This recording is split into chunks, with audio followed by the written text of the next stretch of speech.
My name is Melanie.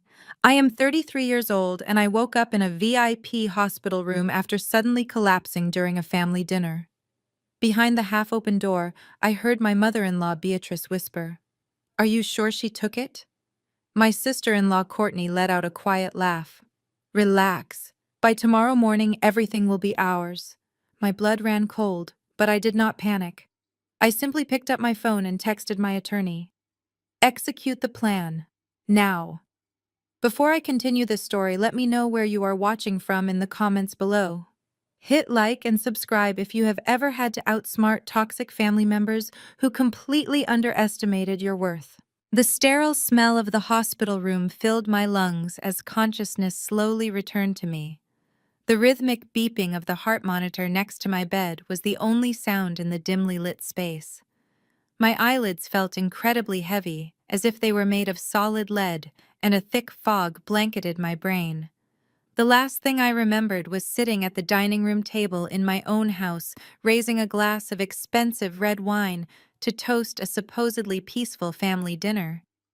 Then the room had started spinning. The edges of my vision had blurred into darkness, and my legs had given out entirely. Now waking up in this pristine suite at the local medical center, the puzzle pieces were rapidly snapping into place. My collapse was not from exhaustion, it was orchestrated. Through the narrow gap of the partially opened door, the hallway light spilled into my dark room, casting long shadows across the linoleum floor. I kept my breathing shallow and even perfectly mimicking the rhythm of a deep sleep. That was when the voices drifted in. Beatrice spoke in a hushed, frantic tone that vibrated with malicious excitement. I heard her expensive heels pacing on the tile outside. Courtney replied with a dismissive scoff. She sounded completely unbothered by the fact that her brother's wife had just been rushed to the emergency room. Their conversation was sickeningly casual. They discussed my supply chain analytics firm as if it were a designer purse they had just stolen from a department store. I had built my company entirely from scratch. During my 20s, while Courtney was maxing out credit cards funded by her parents, and Beatrice was attending afternoon charity luncheons, I was working endless days. I had developed proprietary algorithms that revolutionized how major retail distributors tracked their global shipping logistics, saving corporations millions in lost revenue.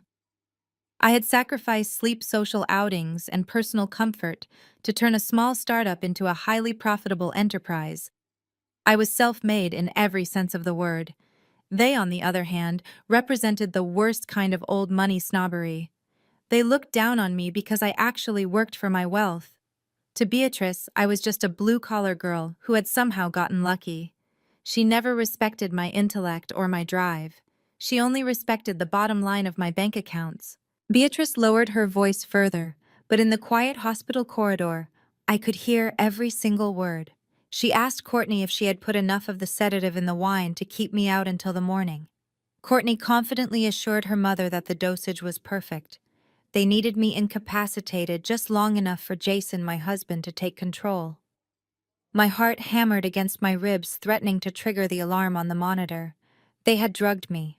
My own in-laws had poisoned my drink in my own dining room just to stage a medical emergency. A normal person might have screamed for a nurse or burst into tears, but I was not a normal person. You do not build a corporate empire by reacting on pure emotion.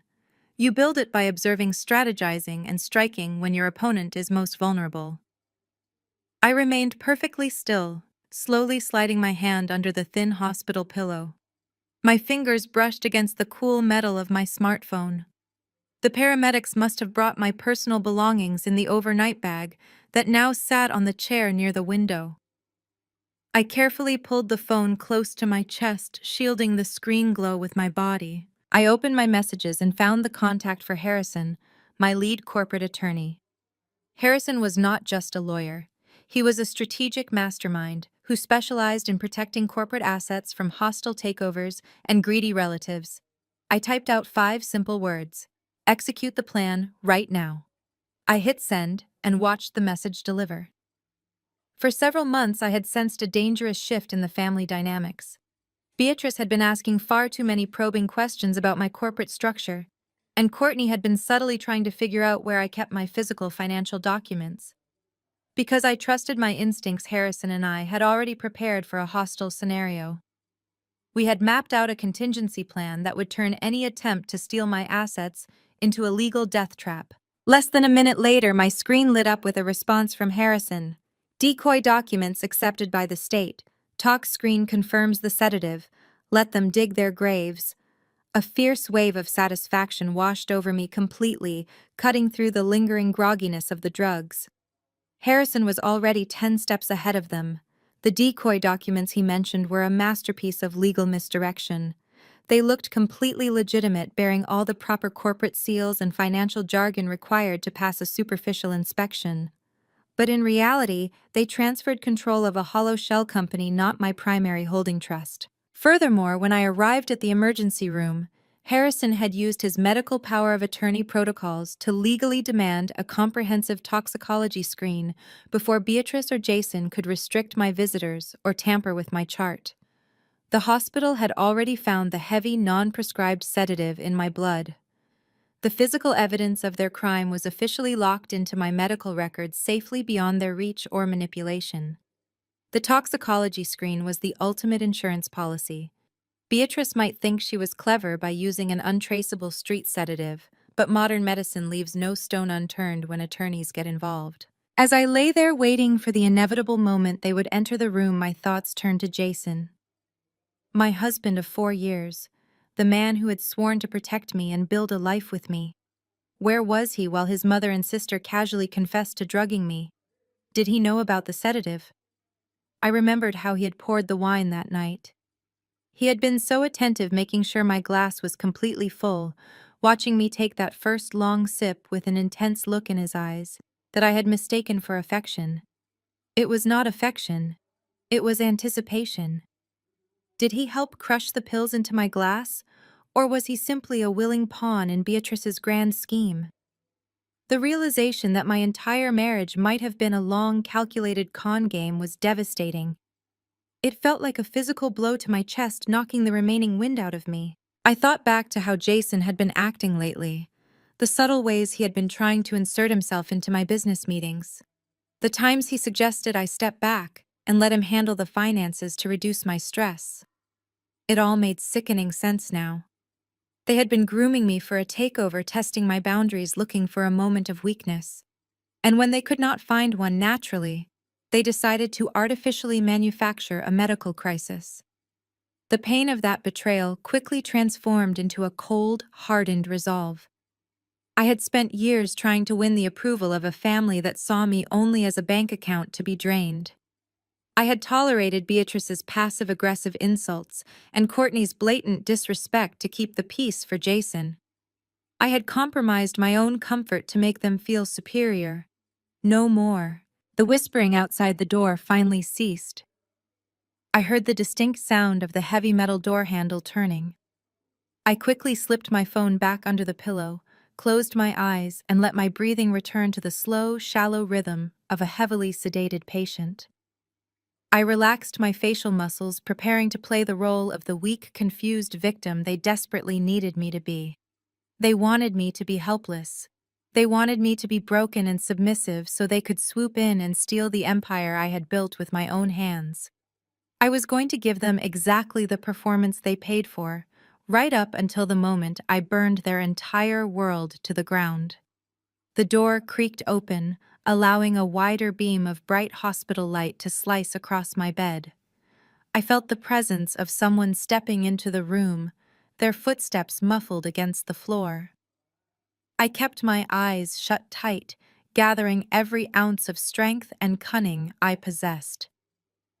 The game had officially begun, and they had absolutely no idea they were already losing. The familiar scent of bergamot and cedar filled the sterile air. It was the custom cologne I bought him for our anniversary, paid for by the very company he was currently trying to steal. I felt his hand wrap around mine. His fingers were cold. I let a soft, trembling breath escape my lips and slowly fluttered my eyes open, blinking against the harsh fluorescent lights. Jason leaned over the bed.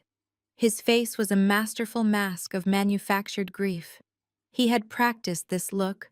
The slightly furrowed brow, the downturned lips, the performative sigh of relief when he saw me awake. "Melanie, sweetheart," he murmured, brushing a stray lock of hair from my forehead. "You gave us quite a scare. We thought we were going to lose you." I forced my voice to sound raspy and weak. "What happened? My head hurts." Jason sat on the edge of the mattress, shaking his head with a perfectly executed look of pity.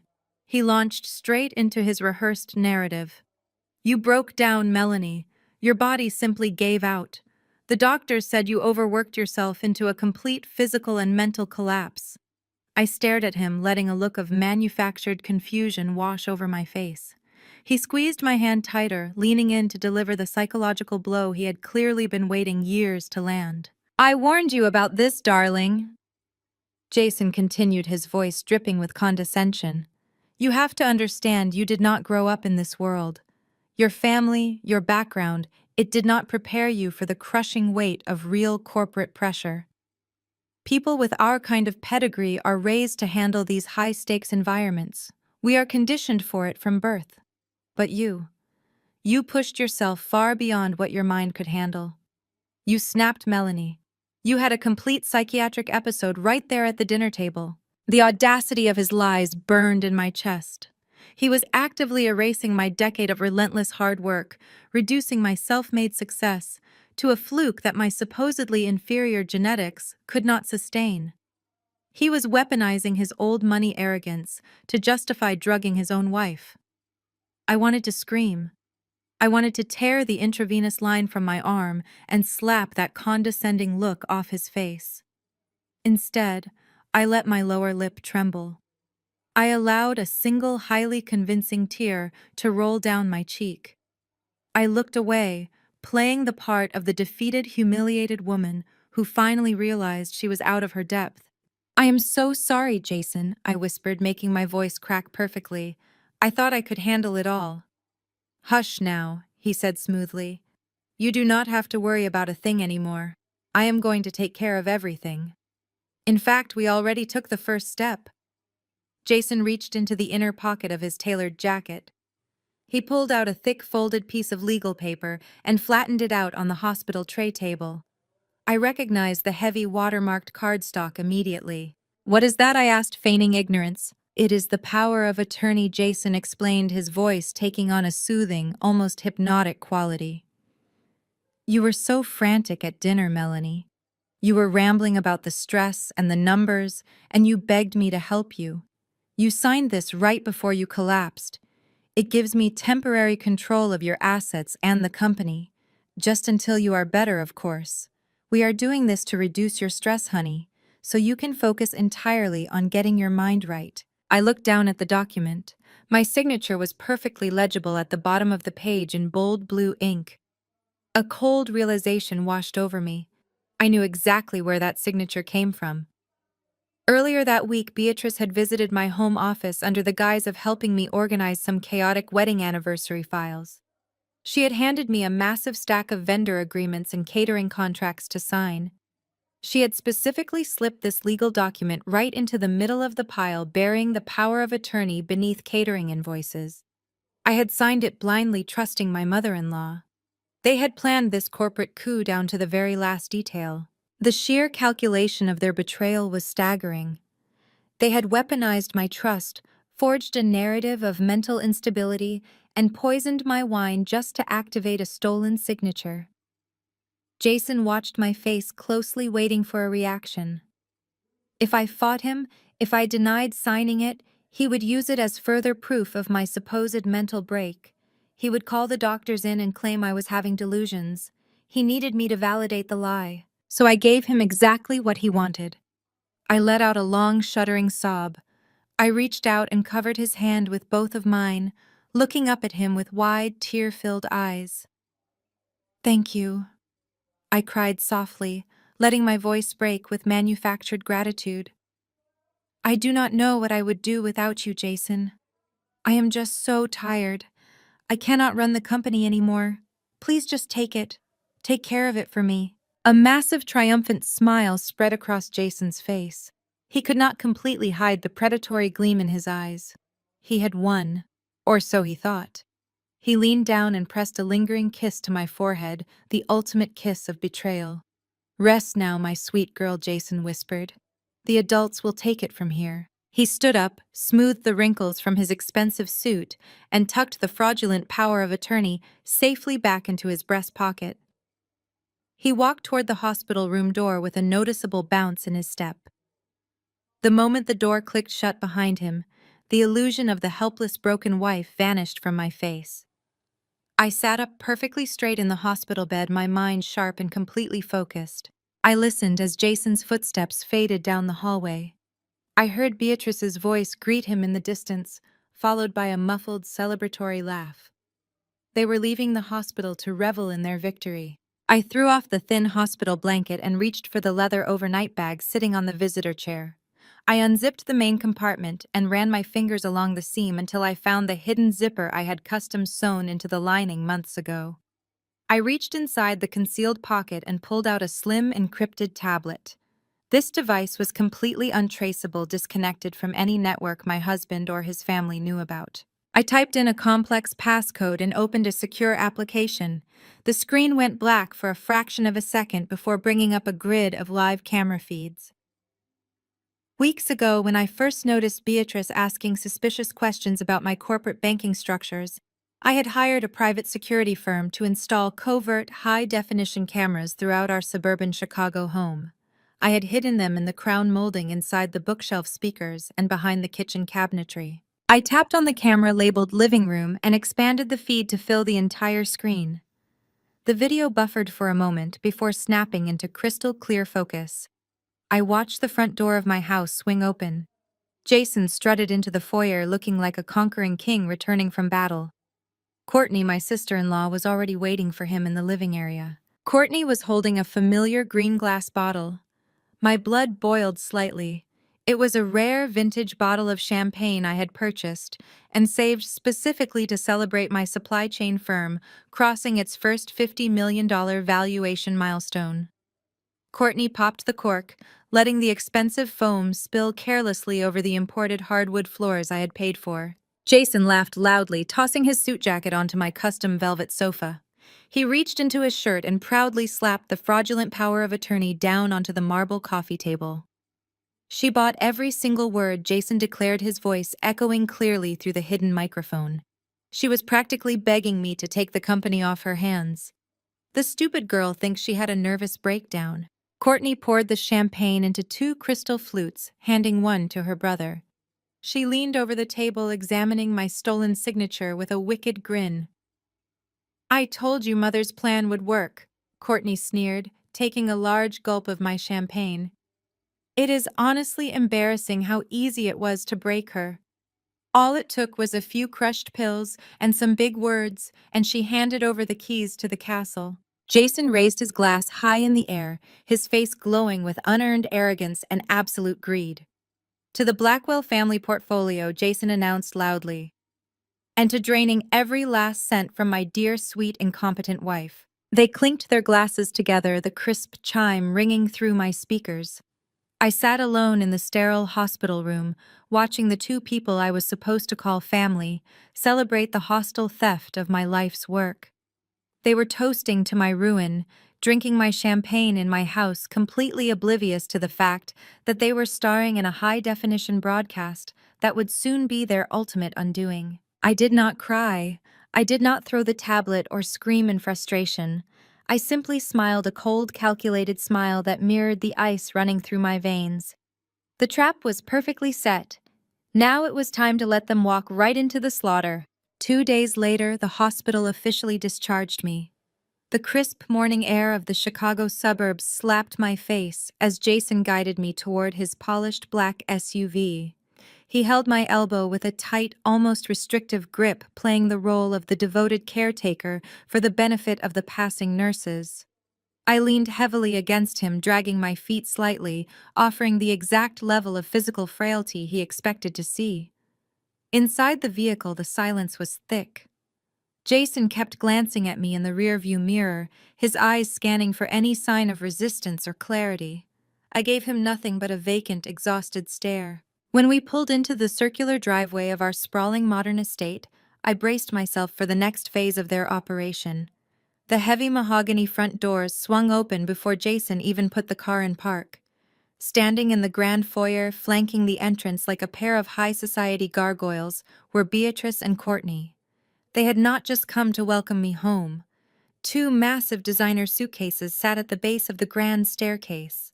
They had moved in. "Oh, my poor fragile girl," Beatrice cooed as I stepped over the threshold. She wrapped her arms around my shoulders in a suffocating embrace. The overwhelming scent of her heavy floral perfume made my stomach churn. "We were so worried. But do not you fret for a single second. Courtney and I are going to take complete care of you. You will not have to lift a single finger." I forced a weak, grateful smile. "Thank you, Beatrice. I just feel so incredibly weak." Jason patted my back. "Mother is going to run the house while I handle the fires at your office, Melanie. You just need to focus on resting your mind. It has clearly been under too much strain." The psychological warfare began immediately. Beatrice essentially placed me under house arrest in my own living room. She confiscated my personal cell phone, claiming that any exposure to screens or business emails would trigger another psychiatric episode. I allowed her to lock the phone in the kitchen drawer, knowing my encrypted tablet was already safely hidden beneath the false bottom of my vanity drawer upstairs. By lunchtime, Beatrice had completely overhauled my kitchen. I had always maintained a strict clean diet to keep my energy up for long corporate hours, stocking the refrigerator with organic greens, lean proteins, and cold-pressed juices. I watched from the living room sofa as Beatrice systematically threw my expensive meal prep containers into the trash. In their place, she began cooking incredibly heavy, sluggish meals designed to make me feel physically weighed down. She brought me a massive plate of buttery, cream-soaked pasta and a thick cut of greasy meat. When I politely declined, citing a lack of appetite, her maternal facade dropped for a fraction of a second, revealing the dictator beneath. "You will eat every bite, Melanie," Beatrice commanded, her voice dropping to a low, dangerous register. "You are malnourished. Your brain is starving, which is exactly why you had that little mental break at dinner. You lack the natural constitution for corporate life. You need meat on your bones if you are ever going to recover." She sat next to me on the sofa, watching me force the heavy food down my throat. She reached over and patted my knee, her voice returning to that sickeningly sweet tone. "You really should consider making this retirement permanent, darling," Beatrice suggested softly. "The business world is simply too vicious for someone with your delicate background. You tried your best, and that is commendable for a girl from your neighborhood. But playing businesswoman has broken you. Let Jason handle the empire. He has the Blackwell blood. He was born to navigate these high stakes. You can just stay here, rest, and let the men do the heavy lifting." I swallowed a mouthful of the rich pasta, suppressing the urge to gag. "You might be right, Beatrice," I whispered, keeping my eyes fixed on the floor. "I think I am just too tired to fight anymore." Her smile was radiant. It was the smile of a predator watching its prey finally stop struggling. For the next 2 days, I played the ultimate submissive victim. I slept for hours. I wore oversized sweatpants. I spoke in a quiet, defeated voice. I let them believe they had successfully crushed my spirit. But the moment the house grew quiet and Beatrice retreated to the guest wing for her afternoon nap, the real Melanie took control. I locked the door to the primary suite, retrieved my encrypted tablet from the vanity, and booted up the covert security system. I needed to know exactly what their endgame was. The cameras never lied. I tapped into the feed for my master closet. My closet was the size of a small boutique lined with custom glass display cases holding my collection of designer handbags, rare jewelry, and luxury watches. It was the physical manifestation of my hard-earned success. On the screen, I saw Courtney standing in the center of the room. She was not just looking, she was actively taking inventory. She had a leather-bound notebook open in one hand and a pen in the other. I watched as she casually unlatched the glass case containing my watch collection. She reached in and pulled out my rose gold Cartier timepiece, the one I had purchased to celebrate my first $1 million quarter. She unclasped her own cheap bracelet, slipped my Cartier onto her wrist, and admired it in the full-length mirror. She then moved to the jewelry display, pulling out a diamond tennis necklace and draping it over her collarbones. She was literally shopping in my closet. The bedroom door on the camera feed opened and Beatrice walked into the closet. She did not look shocked to see her daughter wearing my diamonds. Instead, she walked over and adjusted the necklace so it sat perfectly on Courtney's chest. "It looks much better on you anyway," Beatrice noted, her voice crisp and clear through the hidden audio feed. That girl never knew how to wear proper jewelry. She always looked like a child playing dress-up in her mother's clothes. "When can I actually take it?" Courtney whined, admiring her reflection. "I want to wear the Cartier to the country club luncheon next week, but Jason said we have to leave her things in place for a few more days just to keep up appearances." "Patience, Courtney," Beatrice scolded lightly. "We have to do this strictly by the book. Jason is at her office right now, establishing dominance with her little staff. Once he has the corporate accounts fully locked down under the power of attorney, we move to phase 2.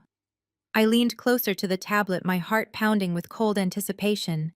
Phase 2 was the key. "We cannot just keep her locked in the house forever," Courtney complained, taking off the watch and carelessly tossing it back into the velvet-lined case. "She is going to snap out of this drug haze eventually, and she is going to realize Jason drained her accounts. What happens when she tries to call the police or her lawyer?" Beatrice let out a dark, hollow laugh. "She will not be calling anyone. The doctor I hired is finalizing the psychiatric evaluation paperwork as we speak. He is going to certify that her collapse was a severe psychotic break triggered by extreme stress and deep-rooted emotional instability. He will state she is a danger to herself and entirely unfit to manage her own affairs." Courtney's eyes lit up with malicious glee. "So we are actually going to commit her." By Friday, Beatrice confirmed, a cruel smile stretching across her face. "We are moving her to the long-term psychiatric care facility in the northern suburbs. The director there is an old friend of your father. He will ensure she is kept heavily medicated and completely isolated from the outside world. Once she is officially committed, Jason will be granted full permanent conservatorship over her entire estate. He will not just have power of attorney, he will own her." Beatrice reached out and tapped the diamond necklace still resting on Courtney's chest. "Once the judge signs that conservatorship order, everything in this house belongs to the Blackwell family. You can have the Rolex, the Cartier, the diamonds, all of it. We will simply report that the items were lost during her mental breakdown." I sat on the edge of my bed, staring at the frozen screen of my tablet. The sheer magnitude of their evil was breathtaking. They were not just trying to steal my company. They were trying to erase me from society. They wanted to lock me in a psychiatric ward, drug me into submission, and strip my life down to the studs while wearing my jewelry to their country club luncheons. They thought my new money background meant I had no fangs. They thought because I did not come from generational wealth, I did not know how to play a ruthless game. They were tragically mistaken. I closed the security feed and opened a heavily encrypted communication portal. I did not feel fear. I did not feel sadness over the death of my marriage. All I felt was the icy, calculating thrill of the impending slaughter. Beatrice wanted a corporate war, and I was going to give her a massacre. I needed to move fast. Jason was currently sitting in my corporate headquarters, believing that the forged piece of paper in his pocket gave him the keys to the kingdom. He thought he was walking into a gold mine. I needed to make absolutely sure he was walking into an active minefield. The long-term care facility plan gave me a strict deadline. I had until Friday to completely dismantle their reality. I stood up from the bed, shedding the oversized sweatpants and the victim persona entirely. I walked into my master bathroom and splashed freezing cold water on my face, staring into my own eyes in the mirror. I was Melanie. I built a multi-million-dollar empire with my bare hands, navigating rooms full of ruthless executives who wanted to see me fail. I did not break then, and I certainly was not going to break now. I dried my face, returned to the bedroom, and pulled a secondary laptop from the air vent above the doorframe. I booted up the system and established a secure virtual private network connection to my company's central server. It was time to start the digital heist. If Jason wanted to play CEO, I was going to give him a company to run. It just was not going to be the company he expected. I cracked my knuckles and hovered my hands over the keyboard, ready to initiate the most devastating financial trap in Chicago history. The heavy oak door to the master suite swung open. I immediately scrambled backward against the headboard, pulling the thick duvet up to my chin. My fingers trembled on purpose. Jason strolled into the room, adjusting the cuffs of a bespoke navy suit.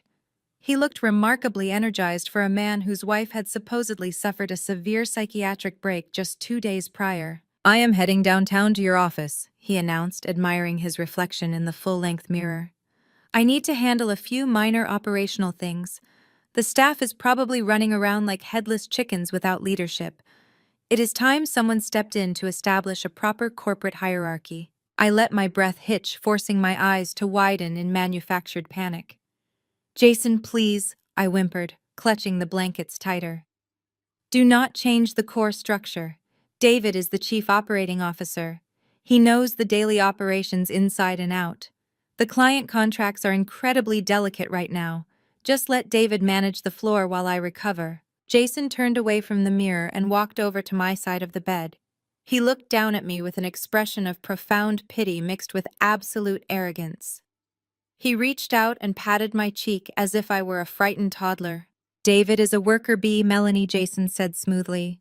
"He is a perfectly fine manager for a small-time operation, but he lacks the vision required to scale an enterprise of this magnitude. You built a nice little foundation, sweetheart. I will give you credit for that.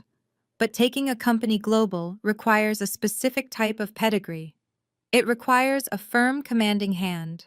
I am just going to streamline a few departments and review the capital allocation. Do not tax your fragile mind with it. You just focus on drinking your juices and getting your head straight." I squeezed my eyes shut, letting a single tear slip out. "Please, Jason, it is my life's work. It is our life's work now," he corrected, tapping the breast pocket where he kept the forged power of attorney. "I will be home for dinner. Be a good girl and rest." He turned on his heel and strode out of the room. I listened to his heavy footsteps echo down the grand staircase. I heard the faint murmur of Beatrice wishing him luck, followed by the heavy thud of the front door closing. The distant hum of his luxury SUV engine faded down the driveway. The second the property was silent, the terrified, trembling wife ceased to exist. I threw the duvet aside and vaulted out of bed. I locked the master bedroom door and engaged the deadbolt. I dragged the heavy velvet armchair in front of the door handle, just to be absolutely certain Beatrice could not barge in unannounced. I moved to the air vent above the door frame, retrieved my hidden encrypted laptop, and sat cross-legged in the center of the plush rug. I booted up the machine. The screen glowed with a harsh, bright light illuminating my focused expression. I launched a secure virtual private network, bouncing my connection through 3 different offshore servers to ensure my digital footprint was completely untraceable. I brought up the login portal for my company's central mainframe. I did not use my standard executive credentials. If Jason was already at the office or if he had instructed their IT team to monitor my accounts, a standard login would trigger an immediate security alert. Instead, I accessed a hidden developer backdoor I had coded into the system architecture 5 years ago during the company's infancy. It was an invisible gateway that completely bypassed the standard employee network I was in. The digital dashboard of my supply chain analytics firm materialized on the screen. This was the beating heart of my empire. It was not just a collection of spreadsheets and client contacts. It was a highly sophisticated living ecosystem of predictive algorithms. My software could anticipate global shipping bottlenecks, reroute cargo ships in real time based on weather patterns, and save multinational retail giants hundreds of millions of dollars in lost inventory. That proprietary code was the sole reason my company was valued in the 9 figures. It was time to gut the building. I opened the primary source code repository.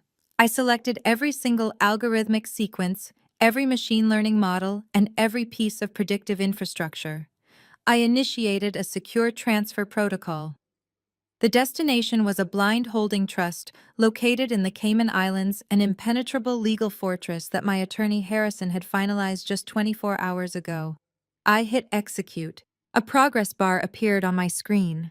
The transfer speed was agonizingly slow due to the massive volume of data and the heavy encryption layers protecting the pipeline.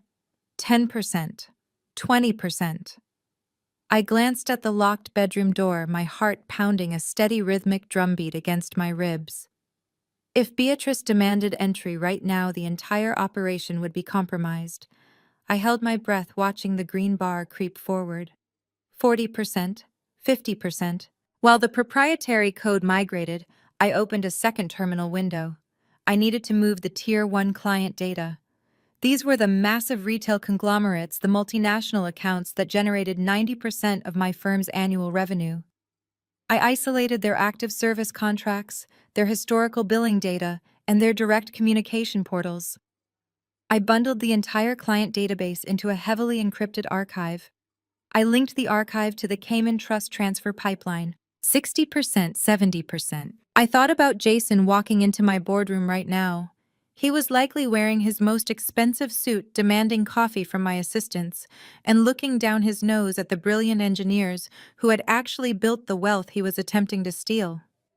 He believed that holding a piece of paper with a forged signature made him a titan of industry.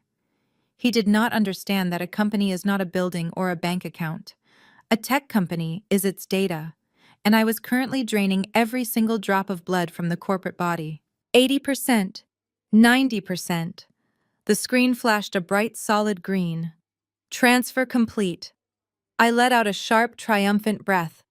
The master server sitting in my downtown headquarters was now a hollow shell. The proprietary algorithms were gone. The Tier 1 client data was securely locked in an offshore trust that neither Jason nor Beatrice could ever touch. The company they thought they had stolen was now completely worthless, but I could not leave the system empty. If Jason logged into the executive dashboard and saw 0 active clients and missing source code, he would immediately panic. He would call his aggressive legal team before the end of the day, and they might find a way to freeze the offshore transfer before it fully settled.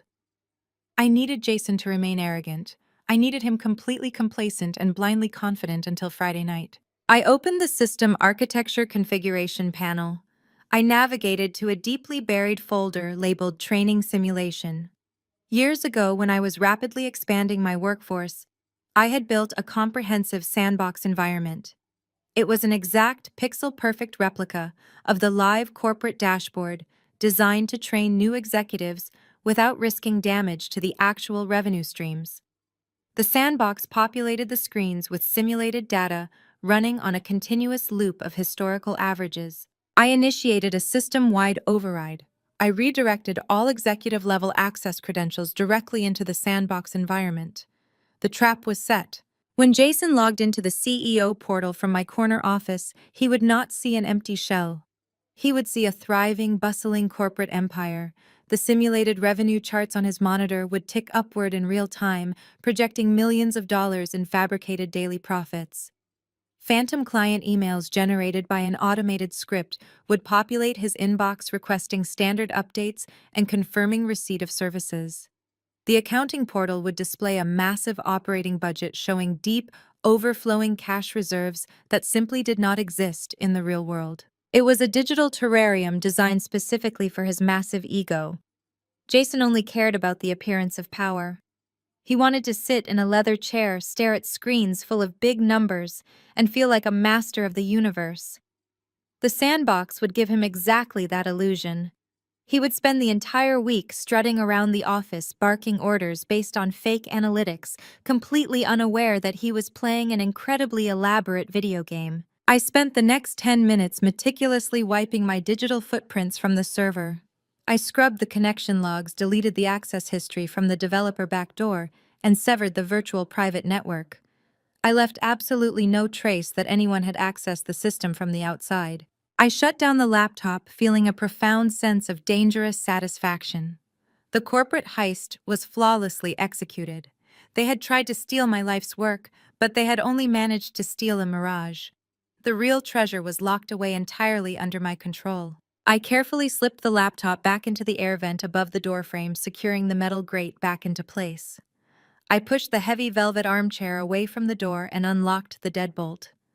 I stripped off my regular clothes, changed back into the oversized, unflattering sweatpants Beatrice had provided, and crawled back under the heavy duvet. I messed up my hair, rubbed my eyes until they were red and irritated, and let my posture slump into a picture of absolute defeat. I lay there in the quiet bedroom, staring at the ceiling, waiting for my mother-in-law to check on her drugged, incompetent prisoner. I was ready for the next act of their pathetic theater. I was ready to let them dig their graves just a little bit deeper. The heavy wooden door clicked open, and the sharp rhythmic tapping of Beatrice's designer heels echoed across my bedroom floor. I kept my eyes closed for a fraction of a second longer before slowly blinking them open, putting on my best groggy expression. Beatrice stood at the foot of my bed, impeccably dressed in a tailored ivory suit, her hair perfectly coiffed into a rigid helmet of blonde waves. She held a pale, shapeless beige cashmere dress on a velvet hanger. "Get up, Melanie," Beatrice commanded, her voice completely devoid of any maternal warmth. "The caterers have finished setting up the terrace. Our guests are arriving in exactly 45 minutes. You need to be washed and dressed." I pushed myself up onto my elbows, letting my shoulders slump. "Guests?" I asked, making my voice sound raspy and weak. "Beatrice, I'm so tired. My head is spinning. Cannot I just stay in bed today?" "Absolutely not," she snapped, tossing the beige dress onto the foot of the bed. "You are going to make an appearance. We are hosting a recovery brunch in your honor. It is imperative that our social circle sees you looking fragile, but presentable. We need to control the narrative of your little breakdown before rumors start spreading at the country club. I will not have people whispering that my son married a complete lunatic. You will come downstairs, you will smile politely, and you will let Jason and me do all the talking. Do you understand?" I nodded meekly, keeping my eyes fixed on my hands. "Yes, Beatrice. Thank you for handling everything." She let out a short, dismissive huff and turned toward the door. "Put on the dress. And do not bother with too much makeup. You are supposed to look like you are recovering from a severe medical episode. A little pallor will sell the story much better." The moment she exited, a cold smirk touched my lips. She wanted a performance, and I was about to deliver an Oscar-winning routine. I moved to the master bathroom and splashed water on my face. I deliberately left my skin bare, adding only a touch of lip balm. I slipped into the shapeless beige dress, which successfully hid my athletic frame and made me look diminished, exactly as Beatrice intended. Then I walked over to my jewelry box. I bypassed the diamond studs and the gold bangles. Instead, I reached for a thick vintage silver pendant on a heavy chain. It was a beautiful piece, but its true value had nothing to do with the silver. 3 months ago, when I first noticed Beatrice snooping around my home office, I had instructed Harrison to procure a military-grade covert recording device. The tiny high-capacity microphone was seamlessly integrated into the back of the pendant. It could record up to 48 hours of crystal-clear audio, filtering out background noise to capture direct conversations perfectly. I clasped the heavy chain around my neck, feeling the cool silver settle against my collarbone. It felt like armor. I pressed the microscopic activation button hidden in the intricate filigree of the pendant. A tiny, invisible vibration confirmed the device was actively recording. I opened my bedroom door and began my slow descent down the grand staircase. The sprawling first floor of my home had been entirely transformed by Beatrice and Courtney. Dozens of floral arrangements cluttered the surfaces. The ambient chatter of 50 wealthy, influential Chicago elites floated through the air, mixed with the soft melodies of a hired string quartet playing on the back terrace. These were not my friends. These were investors, socialites, and board members of various local charities. They were the exact audience Beatrice needed to legitimize her hostile takeover. Jason waited at the bottom of the stairs. He wore a sharp charcoal gray suit and a meticulously crafted expression of sorrowful burden. He looked like the tragic hero of a high society drama. When he saw me, he rushed forward, wrapping a supportive arm around my waist, making sure everyone in the foyer saw his devotion. "Careful, darling," Jason murmured loud enough for a nearby group of investors to hear. "Let me support your weight." He leaned his mouth close to my ear, dropping his voice to a harsh, commanding whisper. "Do not say anything stupid, Melanie. Just nod, smile, and look grateful." I have powerful people here today, and I need them to know the company is in stable hands now. I leaned heavily against his side, letting my body sag against his arm. I will be good, Jason, I whispered back, ensuring my hidden microphone caught his threat and my submissive response. I am just so dizzy. Jason guided me through the crowd. Every interaction was a calculated microaggression. Guests approached us with sympathetic, pitying eyes.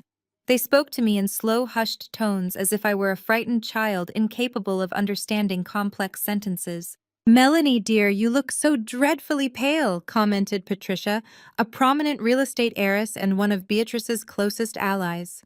She reached out and patted my arm condescendingly.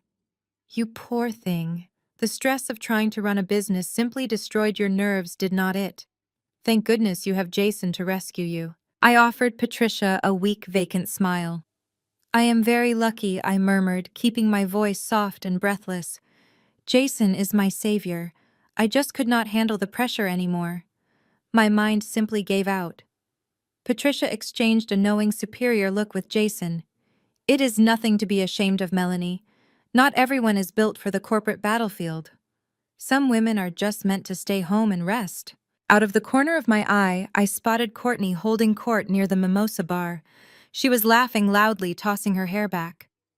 As she reached for a champagne flute, the sleeve of her silk blouse slipped down, revealing my custom rose gold Cartier watch gleaming on her wrist. She caught me looking at it. Instead of hiding it, she deliberately raised her arm, taking a slow sip of her drink while holding my gaze, daring me to say something. She was testing my mental state, checking to see if I was lucid enough to recognize my own stolen property. I maintained my blank, sedated expression and looked away, pretending I had not noticed a thing. Courtney smirked and turned back to her friends, completely satisfied that I was heavily medicated and oblivious. Every piece of their arrogance was being permanently documented on the silver pendant resting against my chest. The brunch stretched on for an agonizing hour. I sat silently at a reserved table on the terrace, picking at a plate of heavy buttery pastries that Beatrice had explicitly instructed the caterers to place in front of me. Finally, the string quartet stopped playing. The low hum of conversation faded as Beatrice strode to the center of the terrace holding a crystal flute of my stolen champagne.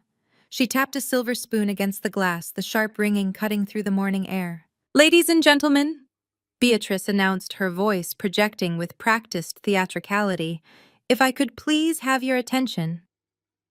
The guests gathered around the terrace, their eyes shifting between Beatrice and me. I slumped slightly in my chair, keeping my hands neatly folded in my lap. I angled my chest directly toward Beatrice, ensuring the microphone had a perfect line of sight to capture every single syllable of her impending confession. "I want to thank you all for gathering here today to support our family during this incredibly trying time." Beatrice began, placing a dramatic hand over her heart. As many of you know, earlier this week, we faced a terrifying crisis. Our dear Melanie suffered a catastrophic physical and psychiatric collapse. A collective murmur of sympathy rippled through the crowd. Beatrice looked at me with an expression of performative sorrow. "We all want to believe we can do it all," Beatrice continued, her tone dripping with toxic condescension. "Melanie is an ambitious girl from a very modest background. She tried so incredibly hard to play in the big leagues. She tried to build a corporate entity that was simply far beyond her natural capabilities. And tragically, the immense pressure of that world fractured her mind. She broke under the weight of her own unnatural ambition." I kept my eyes downcast, playing the shamed, broken woman flawlessly. Inside, my heart beat with a steady, lethal rhythm. "Keep talking, Beatrice," I thought to myself. "Dig the hole deeper. Tell the world exactly what you have done." When we saw how deeply she was suffering, when we realized she had lost her grip on reality, we knew our family had to intervene, Beatrice declared proudly. We could not let her destroy herself or the business she worked so hard to start. Therefore, it is with a heavy heart, but a profound sense of duty, that I announce a major transition today. Because Melanie is completely unfit to lead, and because her mental state requires intensive long-term intervention, my son Jason has legally assumed total control of her supply chain analytics firm. The crowd broke into polite, supportive applause. Jason stepped forward, leaving my side to join his mother in the center of the terrace. He raised a hand, humbly soaking in the admiration of the high society elites. "Thank you, Mother," Jason said, his voice deep and authoritative. His arrogance was practically radiating off him. This was not the path we wanted, but it is the path necessity demands.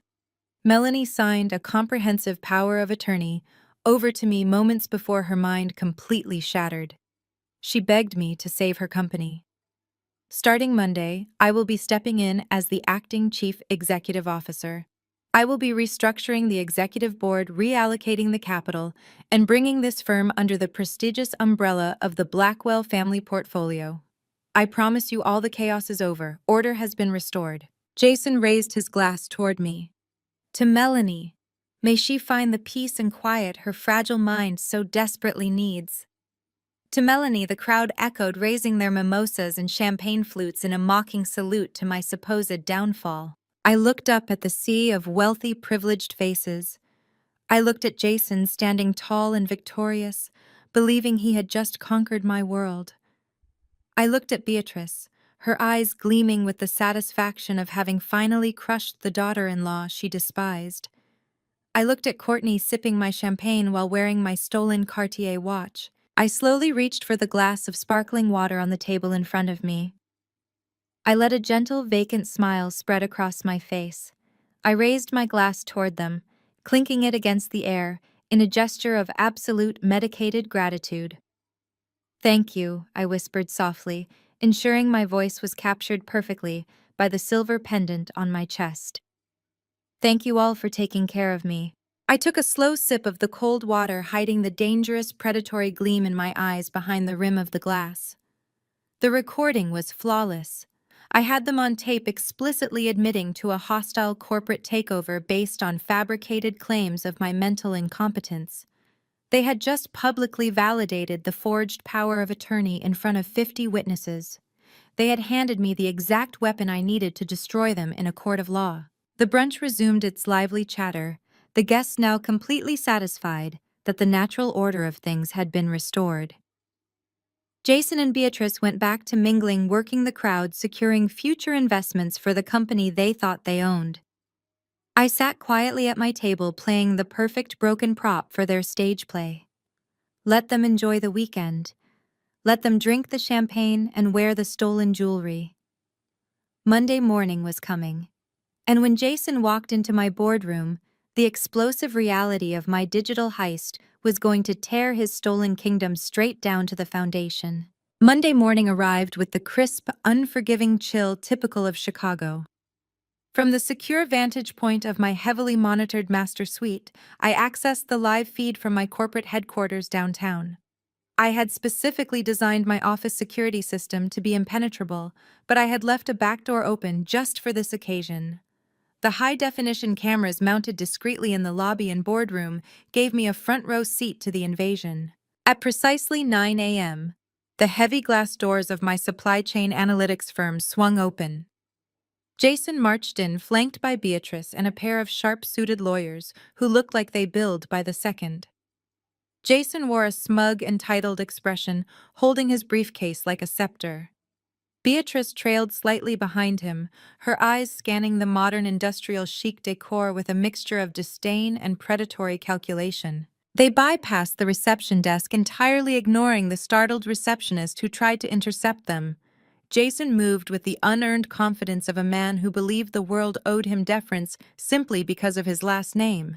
He headed straight for the executive boardroom, the glass-walled nerve center of my operations. David, my chief operating officer and closest confidant in the company, was already seated at the head of the long mahogany table reviewing the morning analytics reports. He looked up, his brow furrowing in confusion as the invasion force poured into the room. "Can I help you, Jason?" David asked, keeping his tone professional but undeniably cold. "This is a restricted floor." Restricted. Jason did not answer immediately. He walked to the head of the table, slapped his briefcase down on the polished wood, and popped the latches. He reached inside and pulled out the forged power of attorney, slamming it down directly over David's reports. "I am not here for a visit, David," Jason declared, his voice ringing through the room.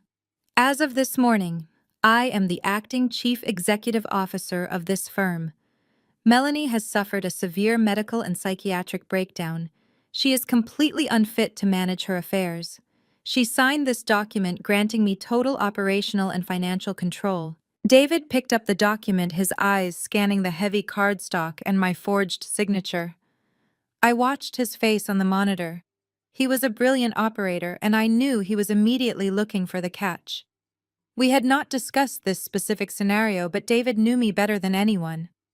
He knew I would never, under any circumstances, hand over my company to Jason. This signature looks authentic, David said slowly, maintaining his composure. But I need to verify this with our legal counsel before I hand over any operational authority. Beatrice stepped forward, her heels clicking aggressively against the floor. You will do no such thing, David, she snapped, her voice dripping with venom. The document is legally binding and notarized. You do not have the authority to question my son. This is a family matter that has tragically spilled over into the business. You will respect the transition of power, or you will find yourself unemployed before lunch. Jason leaned over the table, getting close to David's face. Let me make this very clear for you, he sneered. You work for me now. And frankly, I do not think your blue-collar management style is suitable for the direction I am taking this company. We need pedigree. We need real executive presence. I am demanding your immediate resignation. Pack your desk. David did not flinch. He looked at Jason, then at the two silent lawyers standing like bodyguards. You cannot just walk in here and fire the COO without board approval, Jason. Even with a power of attorney, there are corporate bylaws. Jason let out a harsh, barking laugh.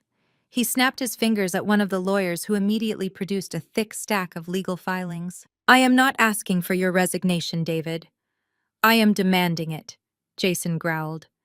And if you refuse, I will initiate an immediate audit of every single department you oversee. I will freeze your accounts. I will lock you out of the building, and I will tie you up in litigation for so long you will beg to resign. This company is a mess. It is chaotic, unstructured, new money garbage. I am here to clean it up. He turned away from David and began barking orders at the bewildered staff who had gathered outside the glass walls drawn by the commotion. You, Jason shouted, pointing at my lead data engineer. I want full administrative access to all server mainframes immediately. And you, he pointed to the head of accounting. I want every single corporate bank account frozen. No outbound transfers without my direct written authorization. I want a complete ledger of all liquid assets on this table in 10 minutes.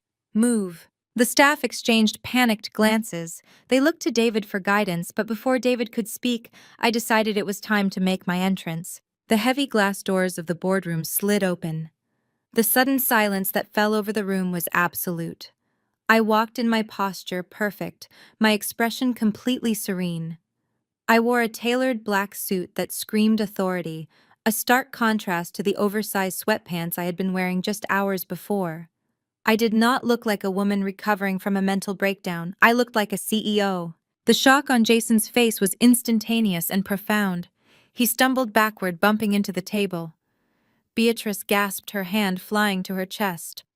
The two expensive lawyers exchanged uneasy glances. Melanie. Jason stammered, his confident facade shattering. What are you doing here? You are supposed to be resting. You are sick. I ignored him entirely.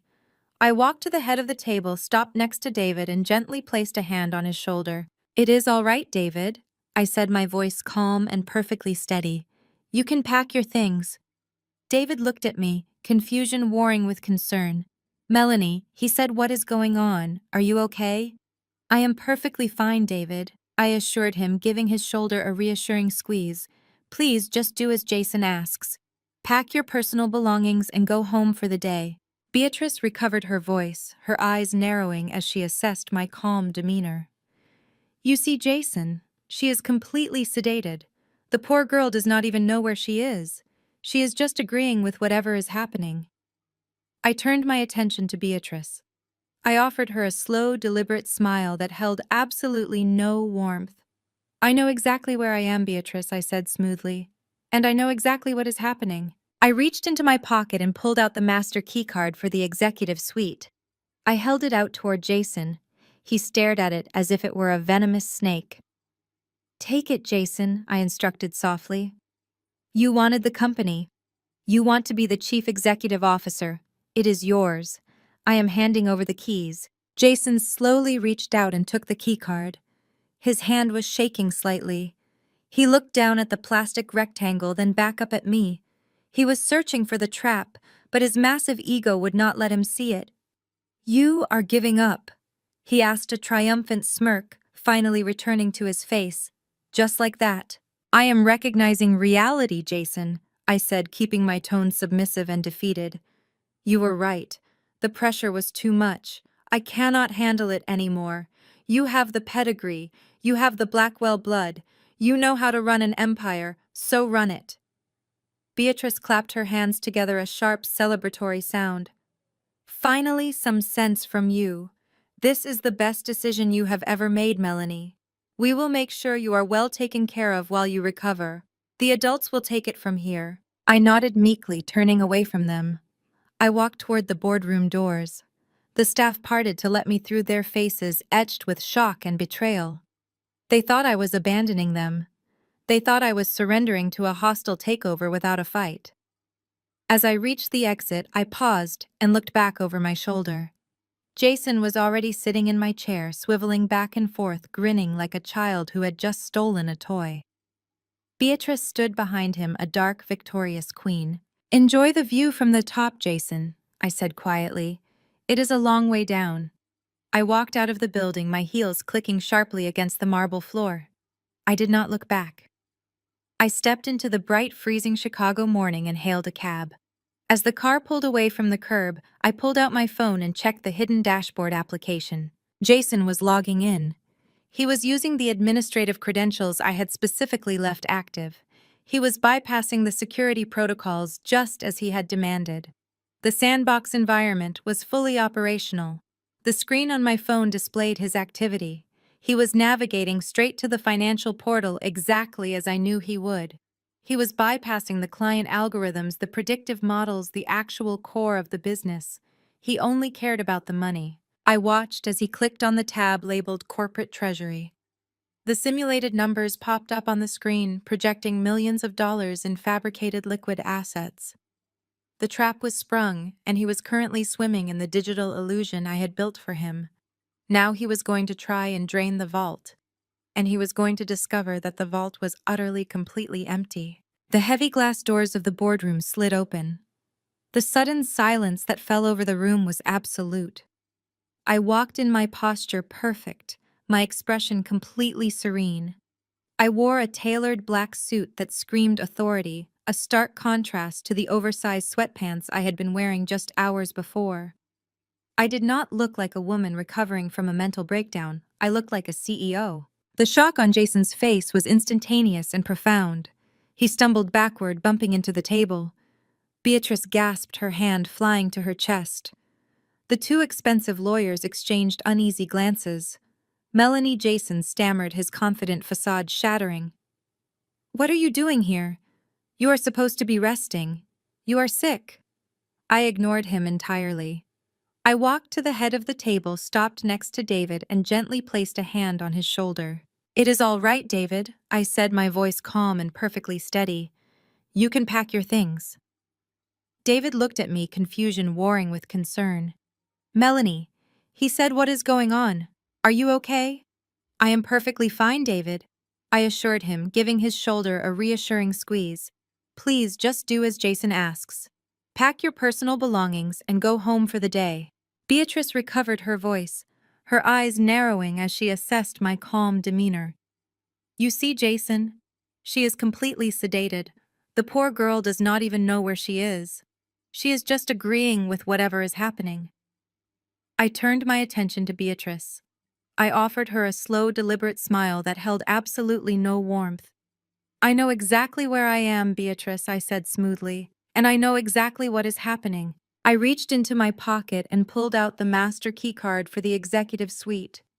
I held it out toward Jason. He stared at it as if it were a venomous snake. "Take it, Jason," I instructed softly. "You wanted the company. You want to be the chief executive officer. It is yours." I am handing over the keys. Jason slowly reached out and took the keycard. His hand was shaking slightly. He looked down at the plastic rectangle, then back up at me. He was searching for the trap, but his massive ego would not let him see it. "You are giving up?" he asked, a triumphant smirk finally returning to his face. Just like that. "I am recognizing reality, Jason," I said, keeping my tone submissive and defeated. "You were right. The pressure was too much. I cannot handle it anymore. You have the pedigree. You have the Blackwell blood. You know how to run an empire. So run it." Beatrice clapped her hands together, a sharp, celebratory sound. "Finally, some sense from you. This is the best decision you have ever made, Melanie. We will make sure you are well taken care of while you recover. The adults will take it from here." I nodded meekly, turning away from them. I walked toward the boardroom doors. The staff parted to let me through, their faces etched with shock and betrayal. They thought I was abandoning them. They thought I was surrendering to a hostile takeover without a fight. As I reached the exit, I paused and looked back over my shoulder. Jason was already sitting in my chair, swiveling back and forth, grinning like a child who had just stolen a toy. Beatrice stood behind him, a dark, victorious queen. "Enjoy the view from the top, Jason," I said quietly. "It is a long way down." Jason leaned back in the custom ergonomic leather chair of the chief executive office, lacing his fingers together behind his head. The panoramic floor-to-ceiling windows offered a commanding view of the Chicago skyline, but Jason was entirely focused on the glowing computer monitor in front of him. He had spent the last 3 days strutting around the glass-walled corridors, firing junior executives who looked at him the wrong way and barking meaningless directives to a terrified staff. He was intoxicated by the illusion of absolute authority. Beatrice sat on the sleek modern sofa in the corner of the office, elegantly crossing her legs, while sipping a double espresso from a porcelain cup she had demanded an assistant fetch for her. The time for playing office politics was over. They had established dominance over the staff, and now it was time to secure the prize. Jason leaned forward, cracking his knuckles with a sharp, arrogant snap. He clicked open the financial portal on the executive dashboard. The simulated numbers I had coded into the sandbox environment shone brightly on the screen, projecting a massive, overflowing cash reserve. It was a digital mirage, but to Jason, it looked like a bottomless vault of liquid wealth just waiting to be drained. "Let us move the first installment, Mother," Jason said, a greedy smile stretching across his face. $2 million should be enough to cover your new offshore accounts and give us plenty of walking around money while the lawyers dismantle the rest of her pathetic little empire. Beatrice hummed in agreement, setting her espresso cup down on a glass table.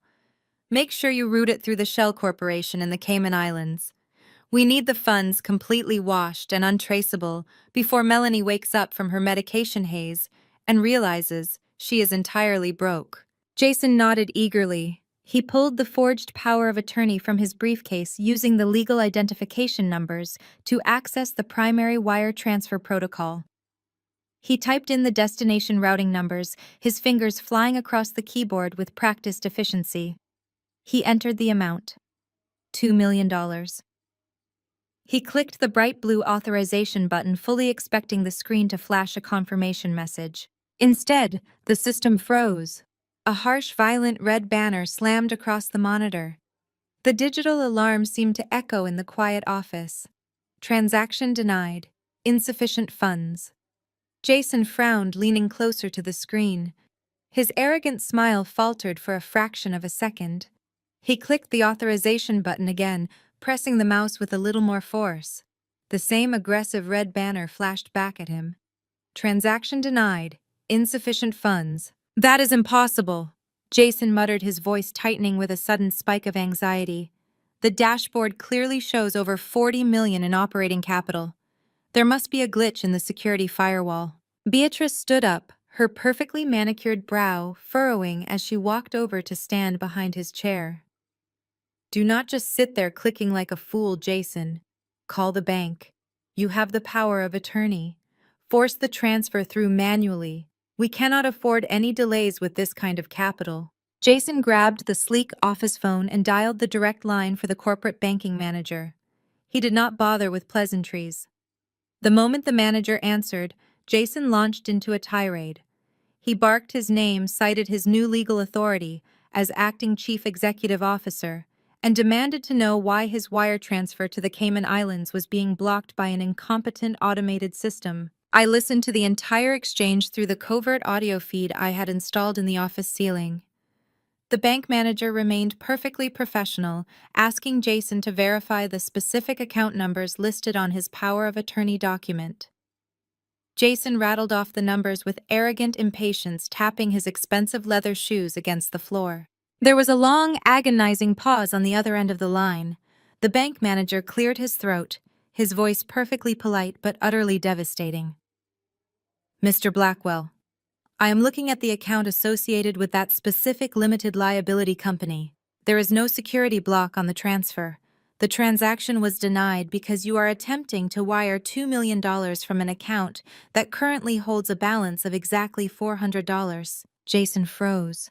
The color drained completely from his face, leaving him looking like a ghost in an expensive suit.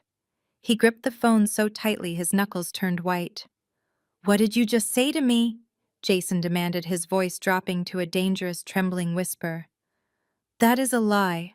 I am looking at the executive dashboard right now. It shows tens of millions in liquid capital. You are looking at the wrong account. I assure you, sir, I am looking at the exact account listed on your legal documentation," the bank manager replied calmly. "The entity you have power of attorney over is a secondary liabilities holding shell. It has never held more than a few $100s to keep the account active. If you are looking at a dashboard showing millions, I suggest you contact your internal technology department because those funds do not exist in our institution." The phone slipped from Jason's hand, clattering noisily against the mahogany desk. He stared blankly at the screen, the red denial banner mocking him. The grand illusion of his corporate conquest was shattering into a million sharp, jagged pieces. He was not the king of a tech empire. He was the legally appointed captain of an empty, sinking ghost ship. "What is it?" Beatrice demanded, her voice shrill with sudden panic. "Jason, what did the bank say? Where is the money?" "It is gone." Jason choked out, his chest heaving as he struggled to pull air into his lungs. "There is nothing in the account. $400, that is all there is. She left us $400. Beatrice let out a sharp, breathless gasp.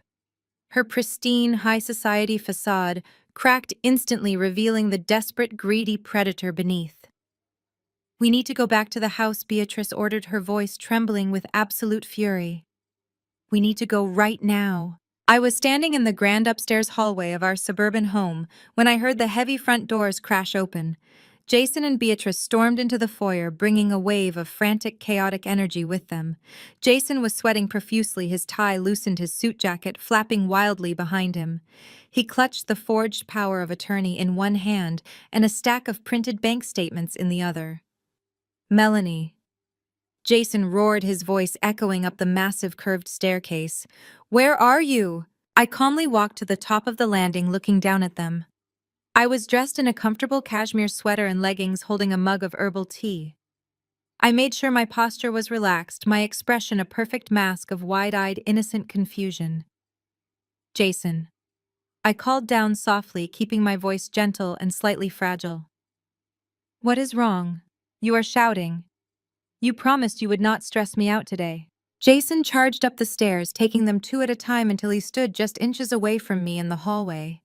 He shoved the crumpled bank statements directly into my face, his chest heaving with exertion and raw panic. "Where is the money, Melanie?" he screamed, completely abandoning his devoted husband act. "I went to wire the funds. I logged into the bank with the power of attorney you signed. The account is empty. There is only $400. Where did you hide the corporate capital?" I took a slow, deliberate sip of my tea. I tilted my head to the side, blinking at him with large, uncomprehending eyes.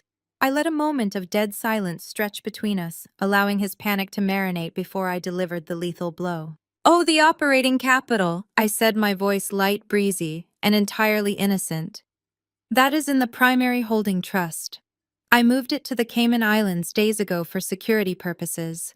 The power of attorney you had me sign at dinner only covers the secondary liabilities shell. I thought you knew that, Jason. You are the one with the business pedigree. Jason staggered backward as if I had physically struck him in the chest. He looked down at the forged document in his hand, the realization finally crashing down on him. The paper he had risked federal prison to forge was completely worthless. He had stolen the legal rights to an empty bucket. Beatrice reached the top of the stairs, her breath coming in short, ragged gasps. She stared at me, her eyes wide with a mixture of profound shock and rising terror. She saw the cold, calculated intelligence hiding just behind my innocent smile. She finally realized that the helpless, sedated daughter-in-law she thought she was manipulating was actually a predator who had just lured them into a trap. "You planned this," Beatrice hissed, her voice dripping with venom. "You knew exactly what we were doing. You set us up." I took another calm sip of my tea. "I do not know what you mean, Beatrice. I am just a simple, overworked girl who had a mental breakdown. You are the ones taking care of my business affairs. I am just focusing on my recovery." Beatrice stepped forward, her face twisting into a mask of pure, unadulterated malice. She pointed a trembling, manicured finger directly at my chest. "You think you are so clever, Melanie. You think you can outsmart us. But you are forgetting one very important detail." I raised a single eyebrow, inviting her to continue. "You are heavily medicated," Beatrice snarled, her aristocratic composure completely destroyed. "You have a documented history of psychiatric instability. If you think you can hide that money from us, you are dead wrong. We will go to the courts tomorrow morning. We will have you declared legally incompetent. We will put you in a conservatorship so tight you will not be able to breathe without my permission. I will personally see to it that you are locked in a psychiatric facility for the rest of your miserable life." I looked at Beatrice, my expression completely unchanging. I did not flinch at her threats. I did not cower. I just offered her a slow, chilling smile. "Good luck with that, Beatrice," I whispered softly. "I hear the courts are very particular about their paperwork." I turned my back on them and walked calmly down the hallway toward the master suite, taking my tea with me. I left them standing there in the corridor, suffocating in their own panic. They thought they still had a trump card to play. They thought a corrupt doctor and a conservatorship threat would force me into submission. They had absolutely no idea that by escalating this to the legal system, they were stepping onto a battlefield where I held every single weapon. The war was entering its final phase, and I was going to enjoy every second of their destruction. The silence that fell over the grand estate after our confrontation in the hallway was not a peaceful one. It was the suffocating heavy quiet of a war room just before the final assault is launched. I had humiliated Jason and Beatrice, exposing their grand corporate heist as nothing more than a desperate grasp at an empty vault. I had legally outmaneuvered them, moving my life's work into an impenetrable offshore trust. But I knew people like my mother-in-law did not simply accept defeat. When old money predators are backed into a corner, they do not surrender. They escalate. For 2 agonizing days, I remained secluded in the master suite. The psychological warfare was intense. Beatrice and Jason treated me not as a family member, but as a hostile captive. They stopped speaking to me directly. Whenever they passed my bedroom door, their conversations dropped to venomous, calculated whispers. They were starving me of information, hoping the isolation would crack my nerves. I played my part flawlessly. I stayed in my oversized sweatpants, barely touching the heavy, greasy meals Beatrice sent up on a silver tray. I sat by the window, staring blankly at the frost-covered Chicago landscape, presenting the exact image of a woman whose spirit had been entirely broken. The retaliatory strike arrived on a Thursday morning, carried by a bonded legal courier. I heard the heavy chime of the front doorbell echo through the foyer, followed by the low murmur of Jason signing for a package. A few moments later, purposeful, aggressive footsteps pounded up the grand staircase. The master bedroom door swung open without a knock. Jason marched into the room. The panicked, desperate man who had screamed at me about empty bank accounts was gone. In his place stood the arrogant, entitled heir I had unfortunately married. He wore a crisp charcoal suit, his posture radiating a sickeningly renewed confidence. He held a thick, heavy manila envelope in his right hand. He did not look at me with anger. He looked at me with the cold, detached pity one might reserve for a wounded animal that needed to be put down. "It is over, Melanie," Jason announced, his voice smooth and lethally calm. "You thought you were incredibly clever hiding the corporate capital. You thought you could outplay my mother in a game our family invented. But you forgot a very basic rule. You do not bring a calculator to a knife fight." He stepped forward and tossed the thick manila envelope onto the duvet over my lap. It landed with a heavy, definitive thud. "Open it," he commanded. I let my hands tremble slightly as I reached for the flap. I pulled out a towering stack of legal documents, the pages stamped with the official seal of the Cook County Circuit Court. The bold black lettering at the top of the first page made my blood run instantly cold, despite my extensive preparation. It was an emergency injunction for a temporary conservatorship. Beatrice had not just threatened me in the hallway.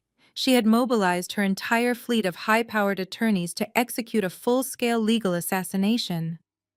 The petition was a masterclass in weaponized litigation. It claimed in stark legal terminology that I was in immediate danger to myself and my assets. It cited my recent catastrophic mental collapse at the dinner table as the inciting incident. But the true evil lay in how they framed my defensive strategy. The petition explicitly stated that my sudden, unprompted transfer of tens of millions of dollars to a blind offshore trust was not a business maneuver, but a severe symptom of paranoid delusions and financial irrationality. They were using my brilliant countermove as the absolute proof of my insanity. I scanned the pages, feeling a genuine wave of nausea at the sheer audacity of their lies. The conservatorship would strip me of every single basic human right. If the judge granted this injunction, Jason would be appointed as my absolute legal guardian. I would no longer be a person in the eyes of the law. I would be property. Jason would gain total, unquestionable control over my finances, my company, my offshore trust, and most terrifyingly, my medical care. He could legally force the repatriation of my hidden funds and dissolve my life's work with a single signature. But a judge would never grant such sweeping draconian power based solely on the testimony of a greedy mother-in-law and a resentful husband. They needed undeniable proof. They needed science. I turned to the final section of the packet labeled Medical Affidavit. This was the cornerstone of their entire attack. Attached was a sworn notarized statement from a Dr. Elias Vance, a private physician with luxury offices on the Gold Coast. I knew exactly what Dr. Vance was. In the elite circles of Chicago high society, he was an open secret. He was a concierge doctor for the ultra-wealthy, a man who catered to billionaires and political dynasties. He was famous for fixing inconvenient family problems. For the right price, Dr. Vance would write any prescription sign, any medical excuse, or in my case, fabricate an entirely fictional psychiatric diagnosis. Dr. Vance's affidavit was a terrifying piece of medical fiction. He claimed to have thoroughly evaluated my historical medical records and conducted a comprehensive psychiatric assessment. He diagnosed me with acute stress-induced psychosis, characterized by extreme paranoia, delusions of persecution, and highly erratic self-destructive behavior. He explicitly stated under penalty of perjury that my sudden physical collapse at the dinner table was not a medical emergency, but the physical manifestation of a total mental breakdown. He completely ignored the reality of my healthy lifestyle and the total lack of any prior psychiatric history. The final paragraph of the affidavit was a death sentence. Dr. Vance concluded that my condition was rapidly deteriorating. He strongly recommended immediate, permanent, and heavily supervised institutionalization for my own safety and the preservation of my estate. Beatrice had bought a doctor. She had paid a premium to weaponize a medical license against her own daughter-in-law. They had created a flawless, closed loop of lies. My collapse was the symptom, the asset transfer was the proof of my paranoia, and Dr. Vance provided the ultimate unquestionable medical stamp of approval. Jason watched my eyes dart across the pages. He soaked in my silence, mistaking my intense focus for absolute despair. "The emergency hearing is scheduled for tomorrow morning," Jason stated, crossing his arms over his chest. "The judge is going to review these documents. My mother and I will testify to your increasingly unhinged behavior, and the court will grant the conservatorship before lunchtime." He leaned down, placing both hands on the mattress, trapping me in his shadow. "You have two choices, Melanie. You can come to the courthouse quietly tomorrow. You can stand before the judge, accept that your mind is broken, and let me take over. Or you can fight. You can scream and cry and claim we are plotting against you. And when you do, you will perfectly validate every single word in Dr. Vance's psychiatric report. If you resist, I will have the court order a medical transport to drag you out of this house in restraints. Either way, your run is over. You are done." The trap was terrifyingly brilliant. If I fought back, I looked crazy. If I surrendered, I lost my life. It was a perfect, inescapable corner. But they had made one fatal miscalculation. They believed their wealth and social standing insulated them from the consequences of their lies. They believed that old money could simply buy a new reality. They had absolutely no idea that I held the only piece of physical evidence capable of destroying their entire fabricated universe. I looked up at Jason. I let my lower lip quiver. I forced a look of complete shattered defeat into my eyes. I let two fat tears spill over my eyelashes and roll down my cheeks. "I am just so scared, Jason," I whispered, my voice cracking perfectly. "I do not want to be locked away in a hospital. Please. I just wanted to build something important. I did not mean to go crazy." Jason smiled. It was a sickening, victorious expression. He reached out and stroked my hair, playing the role of the benevolent captor. "I know, sweetheart," he murmured softly. "But the adult world was just too much for you. Do not worry. I will make sure they put you in a very nice, very quiet facility. You will be taken care of. Just get dressed tomorrow morning and do not make a scene." He turned and walked out of the bedroom, locking the door firmly behind him. The heavy click of the deadbolt echoed through the room. The moment the lock engaged, the fragile weeping wife vanished. I wiped the tears from my face with the back of my hand. The cold, calculating fury that drove my entire empire roared back to life.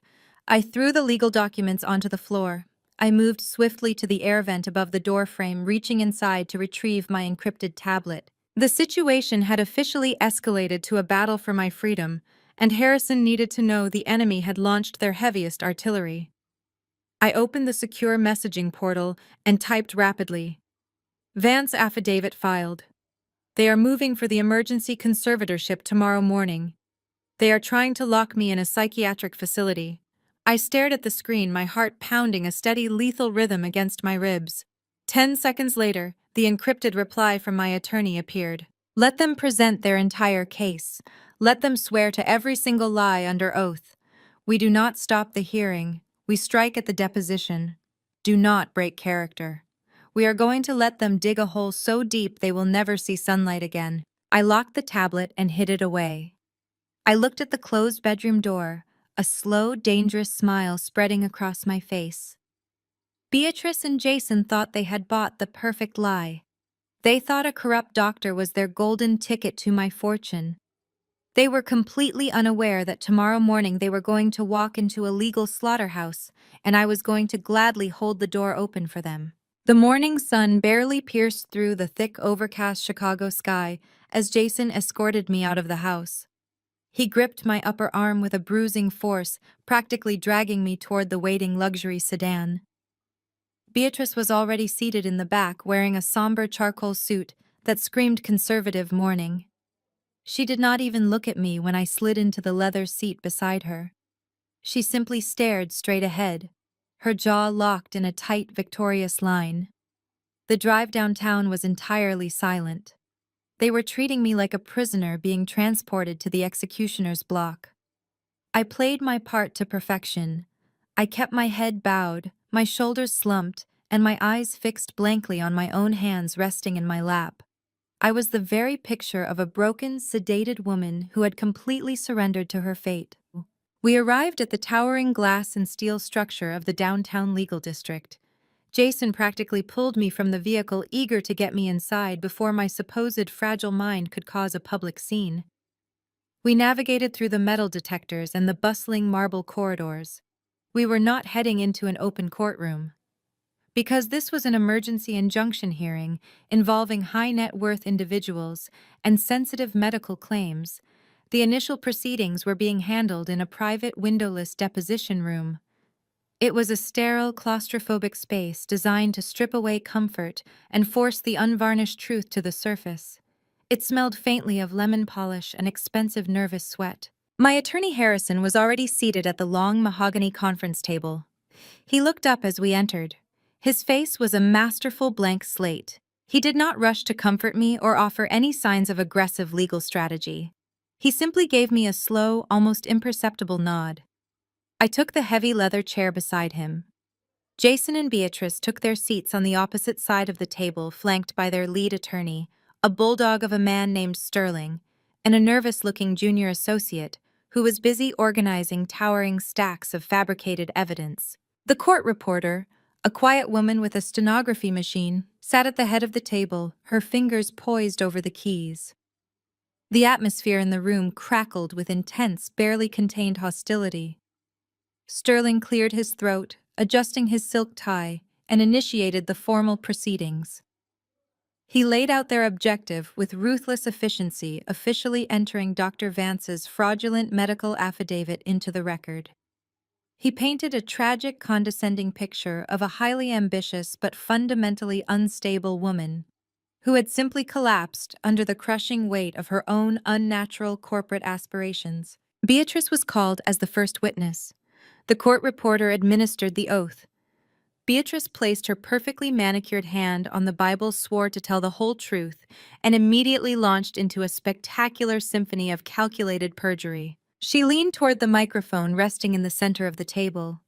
Her voice dropped to a theatrical, hushed whisper, perfectly conveying the sorrow of a mother-in-law watching a tragedy unfold.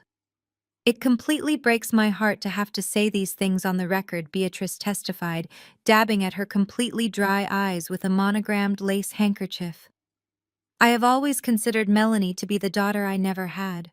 We welcomed her into our family with open arms despite her lack of proper upbringing. But she has been profoundly unwell for months." Sterling guided her through the narrative with practiced precision, serving up leading questions that allowed Beatrice to construct her cage of lies. "Can you describe Melanie's behavior in the weeks leading up to her hospitalization?" Mrs. Blackwell Sterling asked, his tone dripping with manufactured sympathy. Beatrice let out a heavy, dramatic sigh. "She started showing signs of extreme, unrelenting paranoia," Beatrice stated firmly. "She stopped sleeping entirely. She would pace around her home office for days on end, rambling incoherently about numbers and algorithms that simply did not exist. She became convinced that her own loyal employees were plotting against her, stealing from her. It was absolutely terrifying to witness. We tried to suggest she seek professional psychiatric help, but she became violently hostile at the mere suggestion."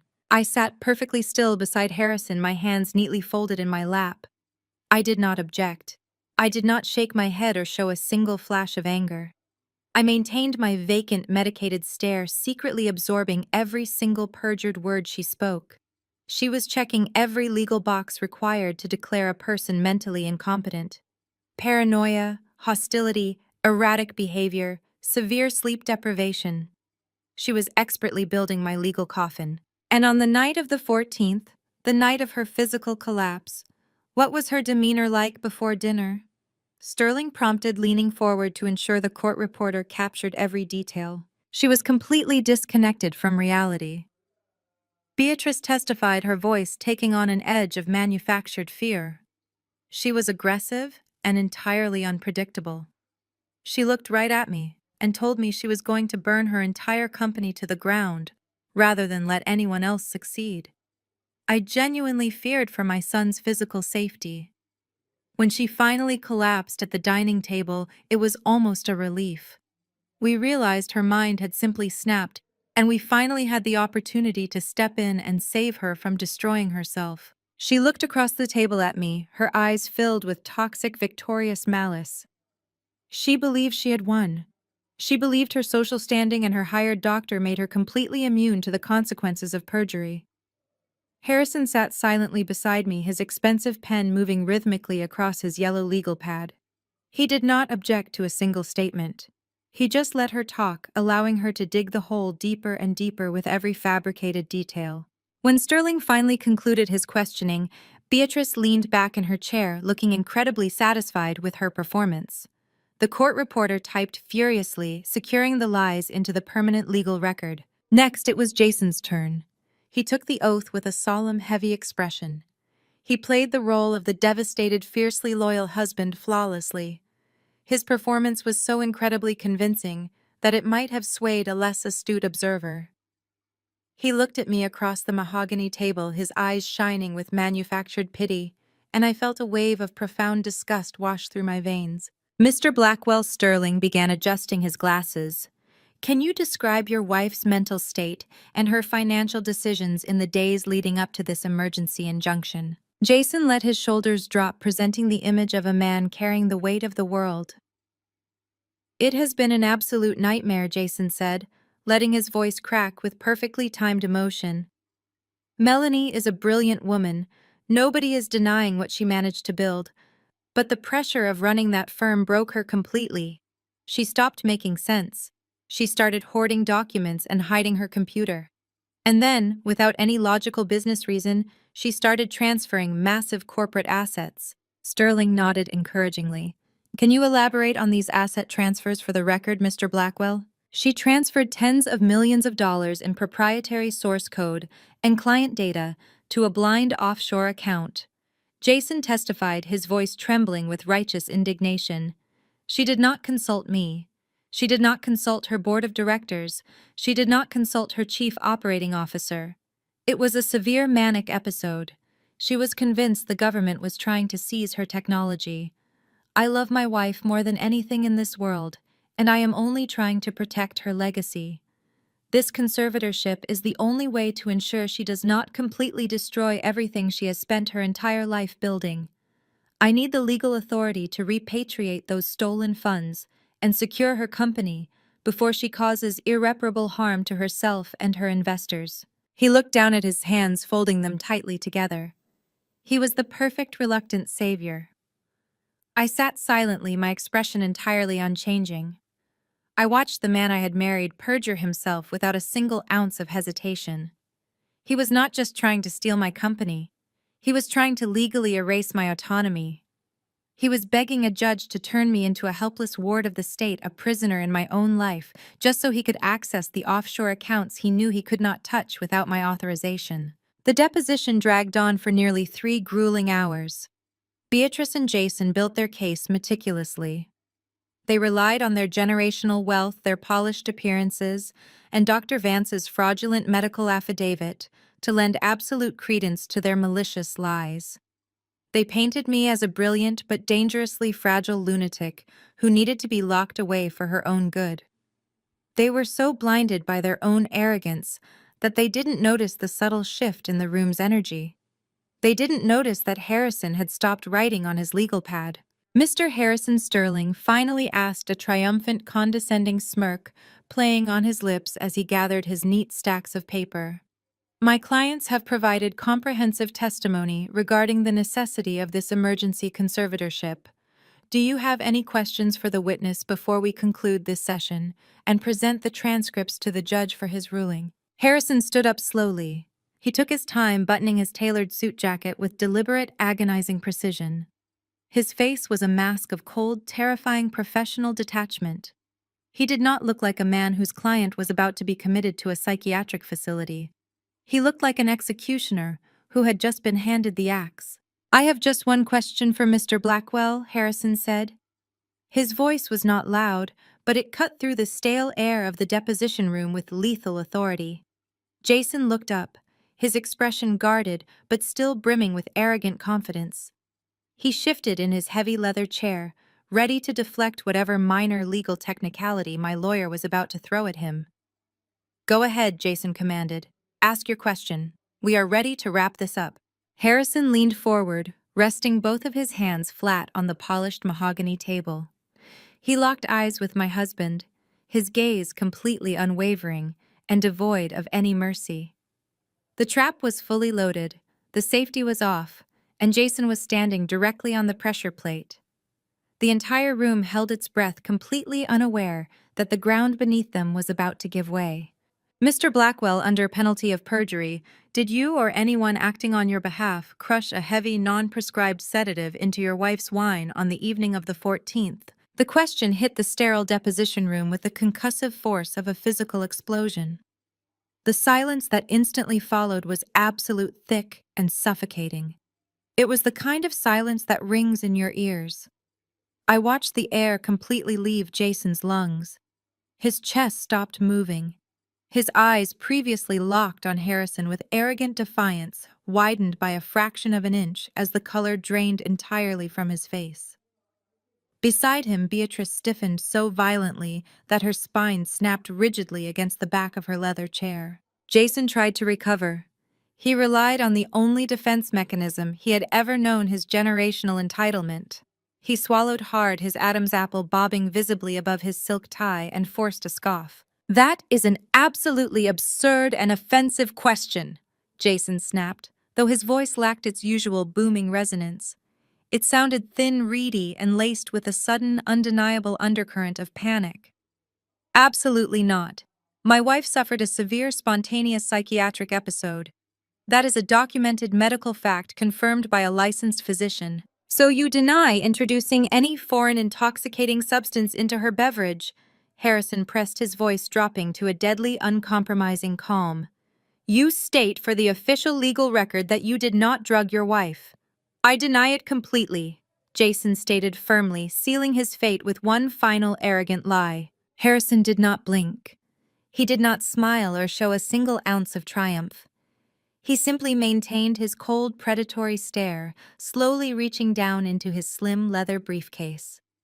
He withdrew a crisp white, heavy stock envelope bearing the unmistakable embossed seal of Chicago Memorial Hospital. He broke the seal with a sharp, decisive snap that caused Beatrice to physically flinch. He extracted a multi-page document, unfolding it smoothly onto the polished mahogany table. "This," Harrison announced, his voice carrying a resonant, lethal authority, "is the certified toxicology report from the emergency medicine department at Chicago Memorial. It was ordered and executed immediately upon my client's admission on the night of the 14th. Sterling, Jason's bulldog attorney, leaned forward, his brow furrowing in sudden, intense concern. He recognized the shift in the room's gravity.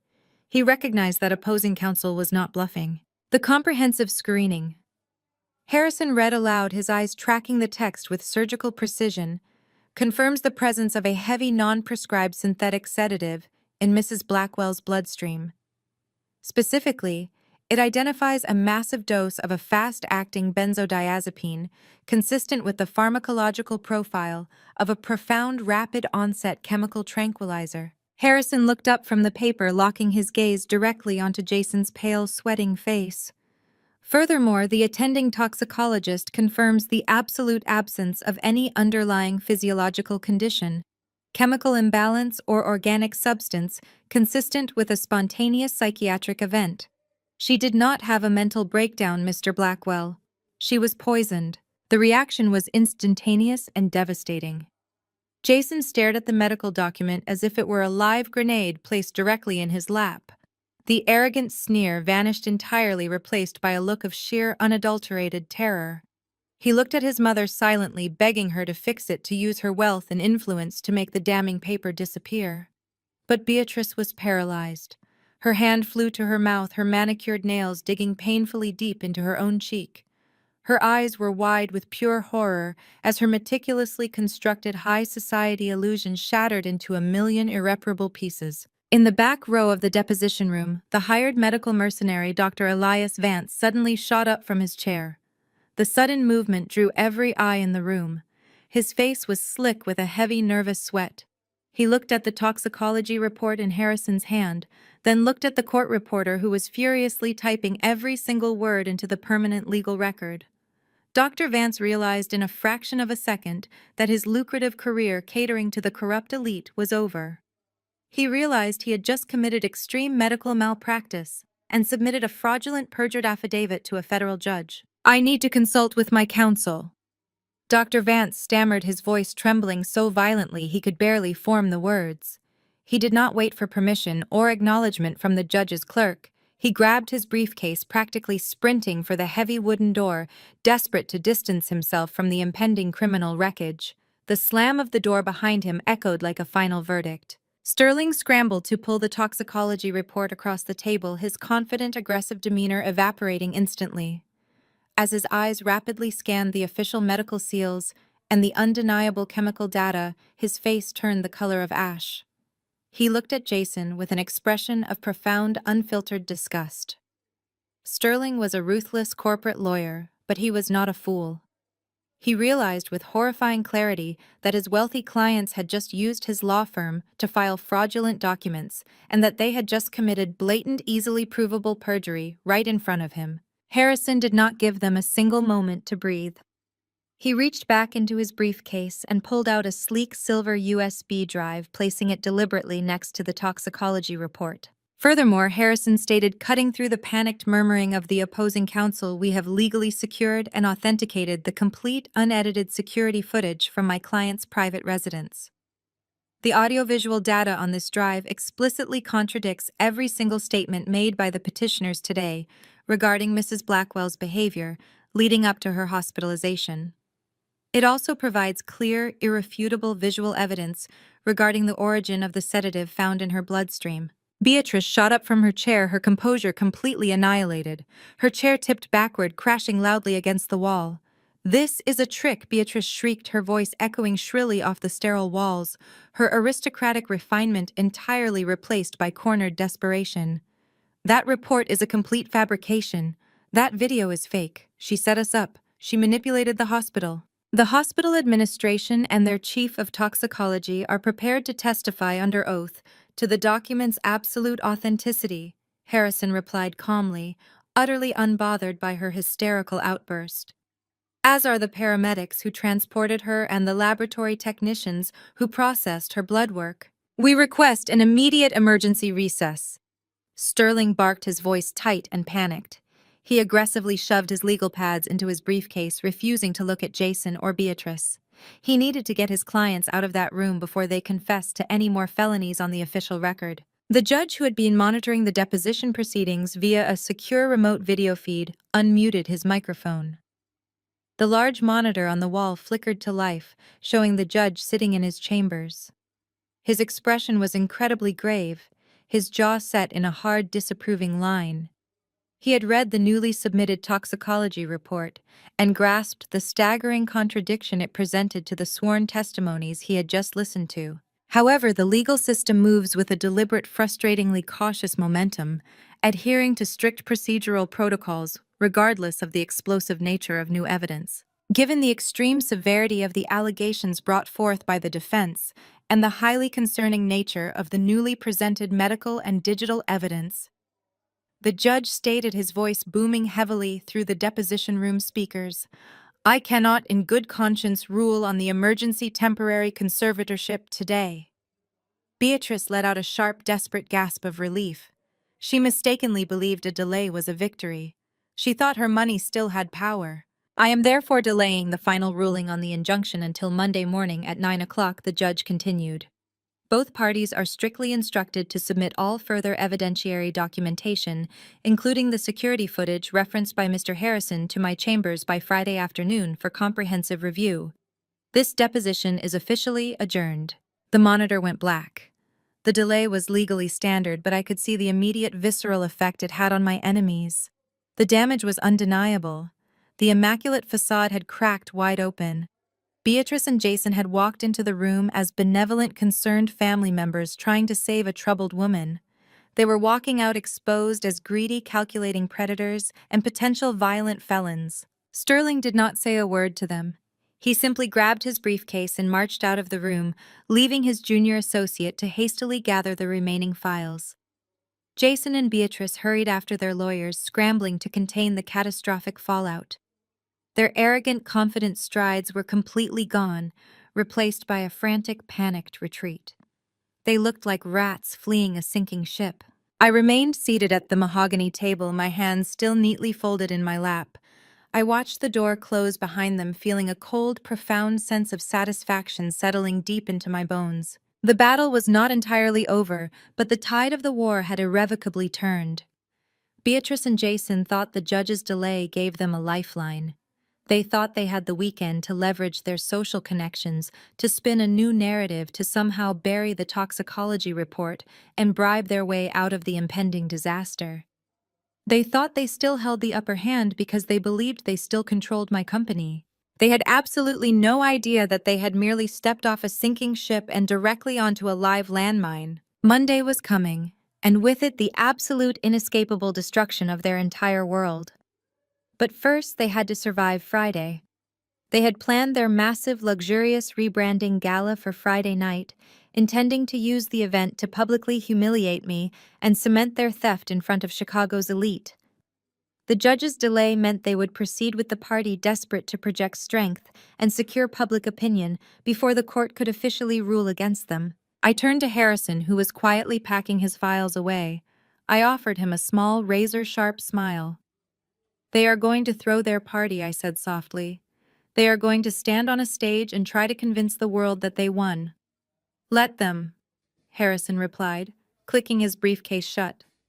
"The higher they climb on that stage, the harder the impact will be when they fall. We have the footage prepped and ready for the audio-visual intercept." I stood up, smoothing the wrinkles from my conservative dress.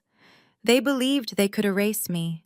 They believed they could steal my life's work and lock me in a padded room simply because they felt entitled to my wealth. They were about to learn a very painful, very public lesson.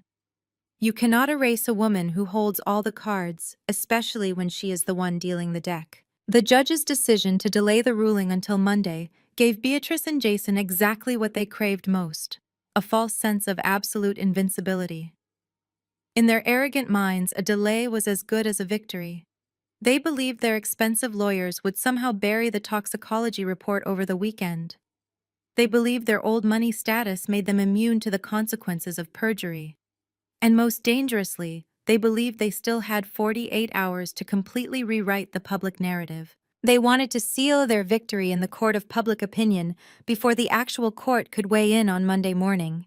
They wanted to make the absorption of my company so public, so celebrated, and so deeply intertwined with their social standing that untangling it would be impossible. So they threw a party. The Crystal Ballroom at the Grand Hotel downtown was a monument to excessive wealth. Beatrice had spared no expense, likely charging the entire event to a corporate credit card she fully expected my supposedly acquired company to pay off. Towers of imported white orchids dominated every table. Waiters in crisp black tuxedos circulated with trays of caviar and vintage champagne. The room was absolutely packed with Chicago's corporate elite venture capitalists, high society matriarchs, and a swarm of local business press. Beatrice had invited everyone who mattered.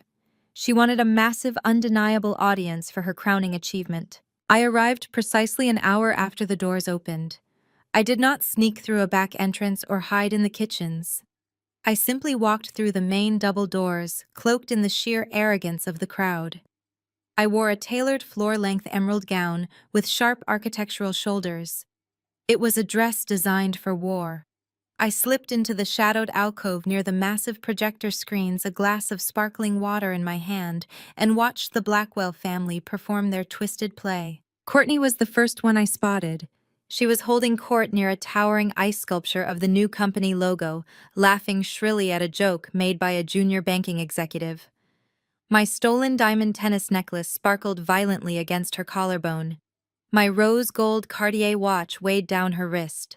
She was parading my hard-earned assets like hunting trophies, completely oblivious to the fact that she was currently wearing grand larceny on her body. She looked so incredibly proud of herself, sipping champagne while pretending to belong in a world she had done absolutely nothing to earn. Jason was standing near the press pit. He was holding a microphone for a local business news channel, projecting the exact brand of sorrowful reluctance he had practiced in the hospital. I listened as his voice carried over the ambient noise of the ballroom. He was telling the reporter that stepping into the chief executive role was a heavy burden, but one he accepted out of profound love for his ailing wife. He actually looked into the camera and stated that my mind had simply fractured under the relentless pressure of the tech industry. He claimed I was currently resting at a private, heavily supervised wellness retreat, completely isolated from my own safety. The reporter nodded sympathetically, eating up every single fraudulent syllable. At exactly 9 o'clock, the string quartet ceased playing. The massive crystal chandeliers dimmed, casting a warm theatrical spotlight onto the main stage. The ambient chatter of 300 wealthy guests faded into an expectant silence. Beatrice glided up the carpeted stairs to the podium. She wore a stunning sapphire gown, her hair swept up into an immaculate twist. She looked every inch the powerful, benevolent matriarch she desperately wanted the world to believe she was. She adjusted the microphone, letting the silence stretch out to command absolute attention. "Ladies and gentlemen, esteemed colleagues and dear friends," Beatrice began, her voice amplified across the ballroom, dripping with a sickeningly sweet practiced sorrow. "Thank you all for being here tonight. We gather this evening not just to celebrate a corporate milestone, but to honor the resilience of family in the face of profound personal tragedy." She paused, placing a delicate hand over her heart, surveying the crowd with perfectly manufactured melancholy. "Many of you are aware of the dark cloud that has hovered over the Blackwell family this past week. My daughter-in-law, Melanie, is a woman of intense, fiery ambition. She came from very modest beginnings, a background entirely devoid of the structural support required to navigate the ruthless upper echelons of the global supply chain market. Despite her lack of pedigree, she tried her absolute best. We were all so incredibly proud of her charming little enterprise. The sheer venom coated in sugar made my jaw clench. She was publicly reducing a 9-figure corporate empire to a charming little enterprise. She was actively diminishing a decade of my blood, sweat, and tears into a cute hobby that had simply gotten out of hand. But ambition, when unchecked by proper breeding and emotional fortitude, can be a dangerous fire. Beatrice continued, her tone shifting to one of mournful pity. Melanie pushed herself too far. She flew too close to the sun. The relentless demands of her position caused a catastrophic fracture in her mind. We watched helplessly as she lost her grip on reality, descending into paranoia and severe psychiatric distress. It broke our hearts to see her brilliant light extinguished by the crushing weight of her own unnatural aspirations. A collective murmur of sympathy washed through the ballroom. I watched wealthy investors shake their heads sadly, completely buying into the narrative of the tragic, overworked new money girl who cracked under the pressure of a world she did not belong in. When a crisis of this magnitude strikes, a true family does not abandon their own, Beatrice declared, her voice rising with dramatic fortitude. We step in, we shield them, we take the heavy burdens from their fragile shoulders so they can find peace. That is exactly what my son Jason has done. Jason stepped onto the stage, joining his mother at the podium. He placed a supportive hand on her back, looking out at the crowd with a deeply serious, heroic expression. He looked exactly like the savior they were painting him to be. Jason has legally and permanently assumed the mantle of Chief Executive Officer, Beatrice announced proudly, her eyes gleaming with absolute greed. He has taken control of the operational helm to save Melanie's legacy from total ruin. He brings the steady hand, the elite education, and the generational business acumen that this company desperately requires to survive. We are cleaning up the mess, streamlining the chaos, and instituting proper corporate governance. Beatrice raised her glass high into the air. Tonight, we do not just announce a change in leadership, we announce an evolution. Effective immediately, Melanie's firm is being officially absorbed and completely integrated into the Blackwell family portfolio. We are restructuring the board, purging the unstable elements, and rebranding the entire global operation under the Blackwell name. We are bringing order to the chaos. We are bringing prestige to the platform. The ballroom erupted into thunderous applause. The investors cheered loudly. The press snapped photographs of the triumphant mother and son standing united on the stage. They were literally clapping for my targeted destruction. They were celebrating a hostile takeover built entirely on poisoned wine, forged signatures, and blatant perjury. I stood perfectly still in the shadows of the alcove, letting the sickening sound of their applause wash over me. Beatrice leaned into the microphone one last time, delivering her final devastatingly condescending line. "So please raise your glasses with me," Beatrice commanded, a wicked, victorious smile stretching across her face. "To the future of the Blackwell family portfolio, and to our dear, sweet Melanie. May she find the quiet, supervised rest she so desperately needs, safely locked away from the stressful world of business." To the Blackwells, the crowd chanted in unison, clinking their crystal flutes together. I watched Jason and Beatrice toast each other on the stage, drinking in the adulation of their peers. They truly believed they had won. They believed they had successfully rewritten history, erased my existence, and stolen my empire right out from under me. They thought the story was over. They had absolutely no idea that I was standing less than 50 feet away from them, waiting in the darkness, completely prepared to turn their grand celebration into a public execution. I raised my own glass, a silent toast from the shadows. My timing, orchestrated through a secure connection with Harrison's tech team, was impeccable. Just as the crowd's chant began to fade, a sharp, piercing burst of feedback erupted from the sound system. Beatrice flinched, tapping the microphone. "Testing," she said, her voice replaced by a dull crackle. "Apologies, everyone. A minor technical difficulty." She signaled to the AV technician at the back of the room, a young man who looked genuinely bewildered. But this wasn't a glitch. This was a hostile takeover of a different kind. The massive high-definition projector screens flanking the stage, which moments before had displayed the sterile blue placeholder graphic for the new company logo, suddenly went entirely black. The ambient lighting in the ballroom plummeted, plunging the room into near darkness. A low murmur of confusion rippled through the crowd. Jason stepped forward, his jaw tight, his eyes scanning the room for the source of the disruption. Then the screens flared back to life. It wasn't a logo. It wasn't a promotional video. It was a wide-angle shot of a dining room. My dining room. The quality was pristine, the colors vivid, the detail unmistakable. The ballroom fell dead silent. The transition from high society celebration to voyeuristic horror was instantaneous. On the screen, Jason and Courtney were standing at the mahogany sideboard. The audio piped directly through the ballroom's state-of-the-art sound system was shockingly clear. "Did you get them all?" Jason's voice echoed across the silent crowd. He wasn't projecting the image of a devoted husband. His tone was clinical, detached, entirely focused on a small white mortar and pestle in his hand. Courtney leaned against the sideboard, holding a small, clear plastic baggie containing several more pills. "I crushed 4 of the heavy ones. That's enough to knock out a horse, Jason. Are you sure it won't be too obvious?" A collective gasp swept through the ballroom.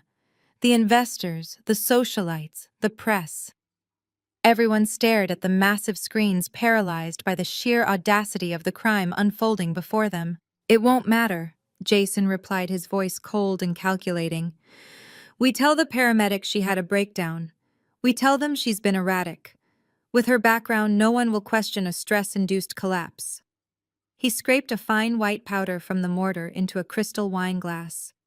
He picked up a bottle of expensive red wine and poured, watching the dark liquid swallow the powder. Beatrice walked into the frame on the screen.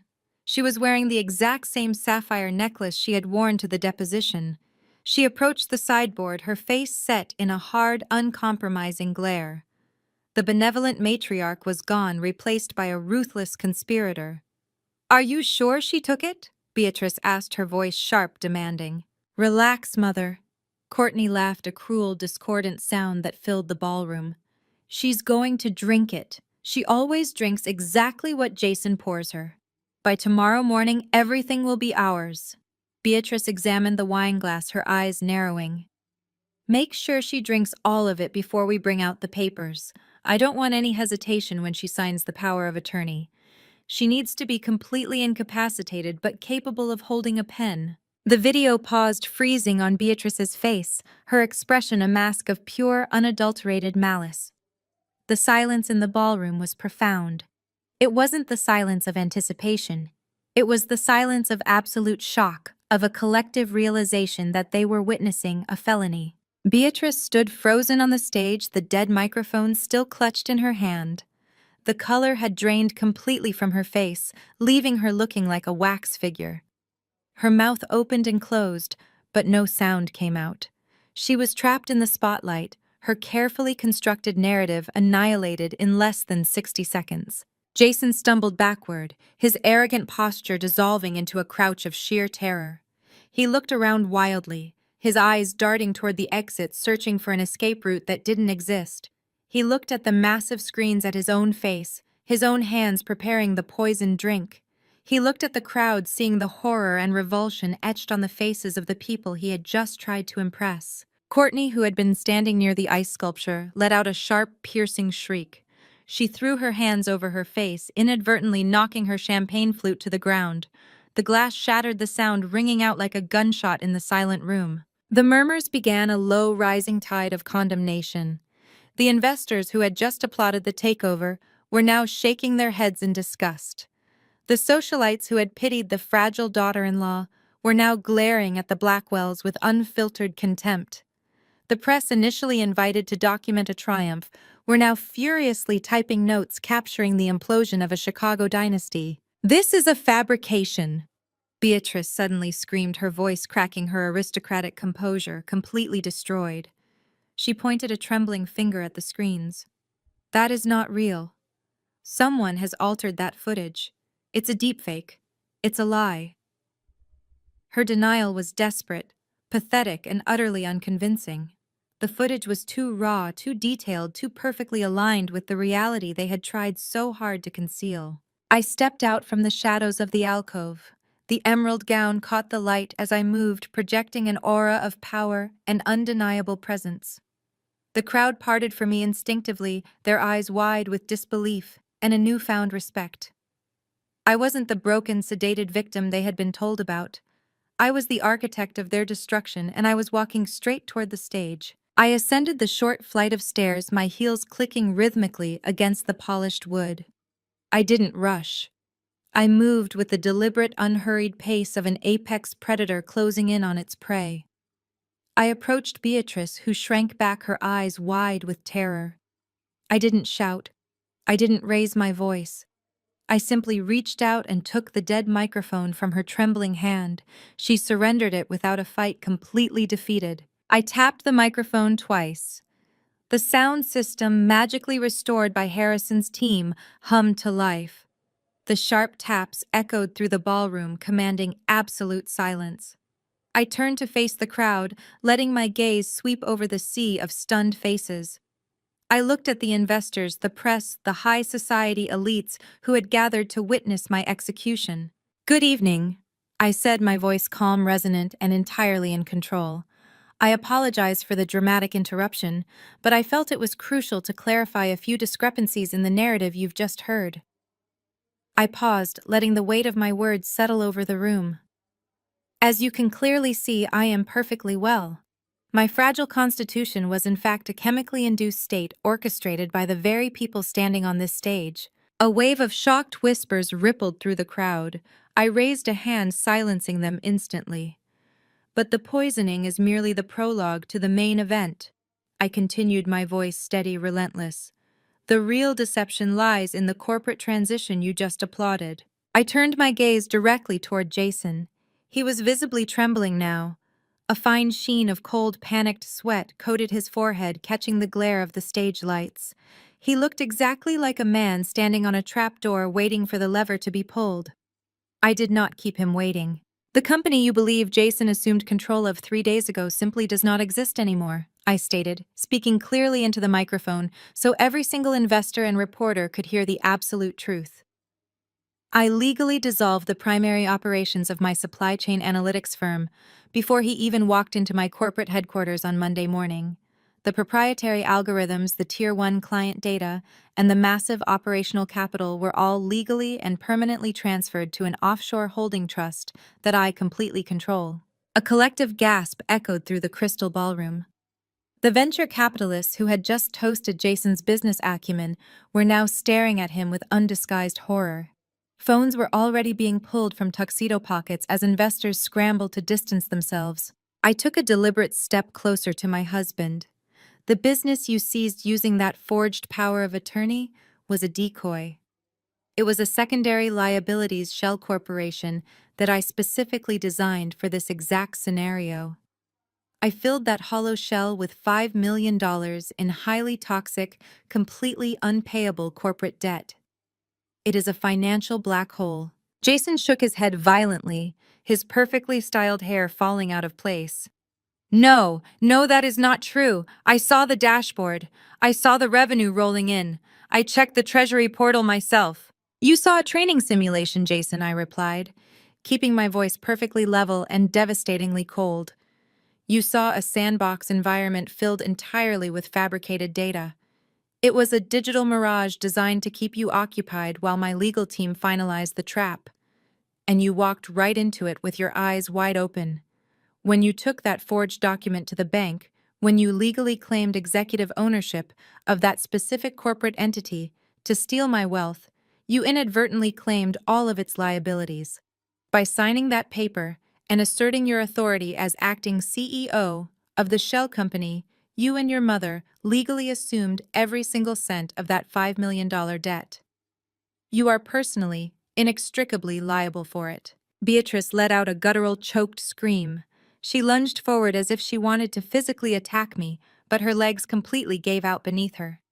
She collapsed onto the polished stage, the sapphire fabric of her expensive designer gown pooling awkwardly around her knees.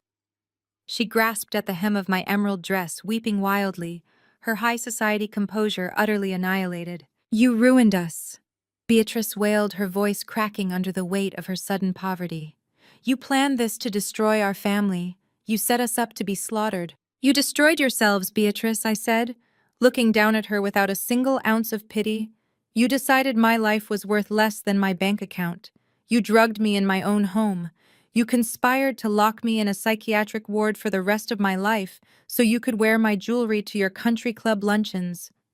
I simply handed you the rope and you tied the noose yourselves. The murmurs in the ballroom had grown into a deafening roar of scandalized chatter. The elite society crowd was in full retreat. Business partners were frantically texting their lawyers. The press reporters were practically vibrating with excitement, documenting the greatest corporate and social downfall in modern Chicago history. The pristine Blackwell reputation, the one thing Beatrice valued above all else, was completely incinerated in a matter of minutes. Jason fell to his knees beside his mother. He stared at his empty hands as if he could not comprehend how his sheer arrogance had failed him so spectacularly. But the financial ruin was only the second act of my counterstrike. The grand finale was just arriving. Right on cue, the massive double oak doors at the back of the ballroom burst open with a heavy, authoritative thud. The sound cut through the chaotic chatter of the crowd, demanding immediate and absolute silence. Harrison, my brilliant corporate attorney, strode into the room. He was not alone.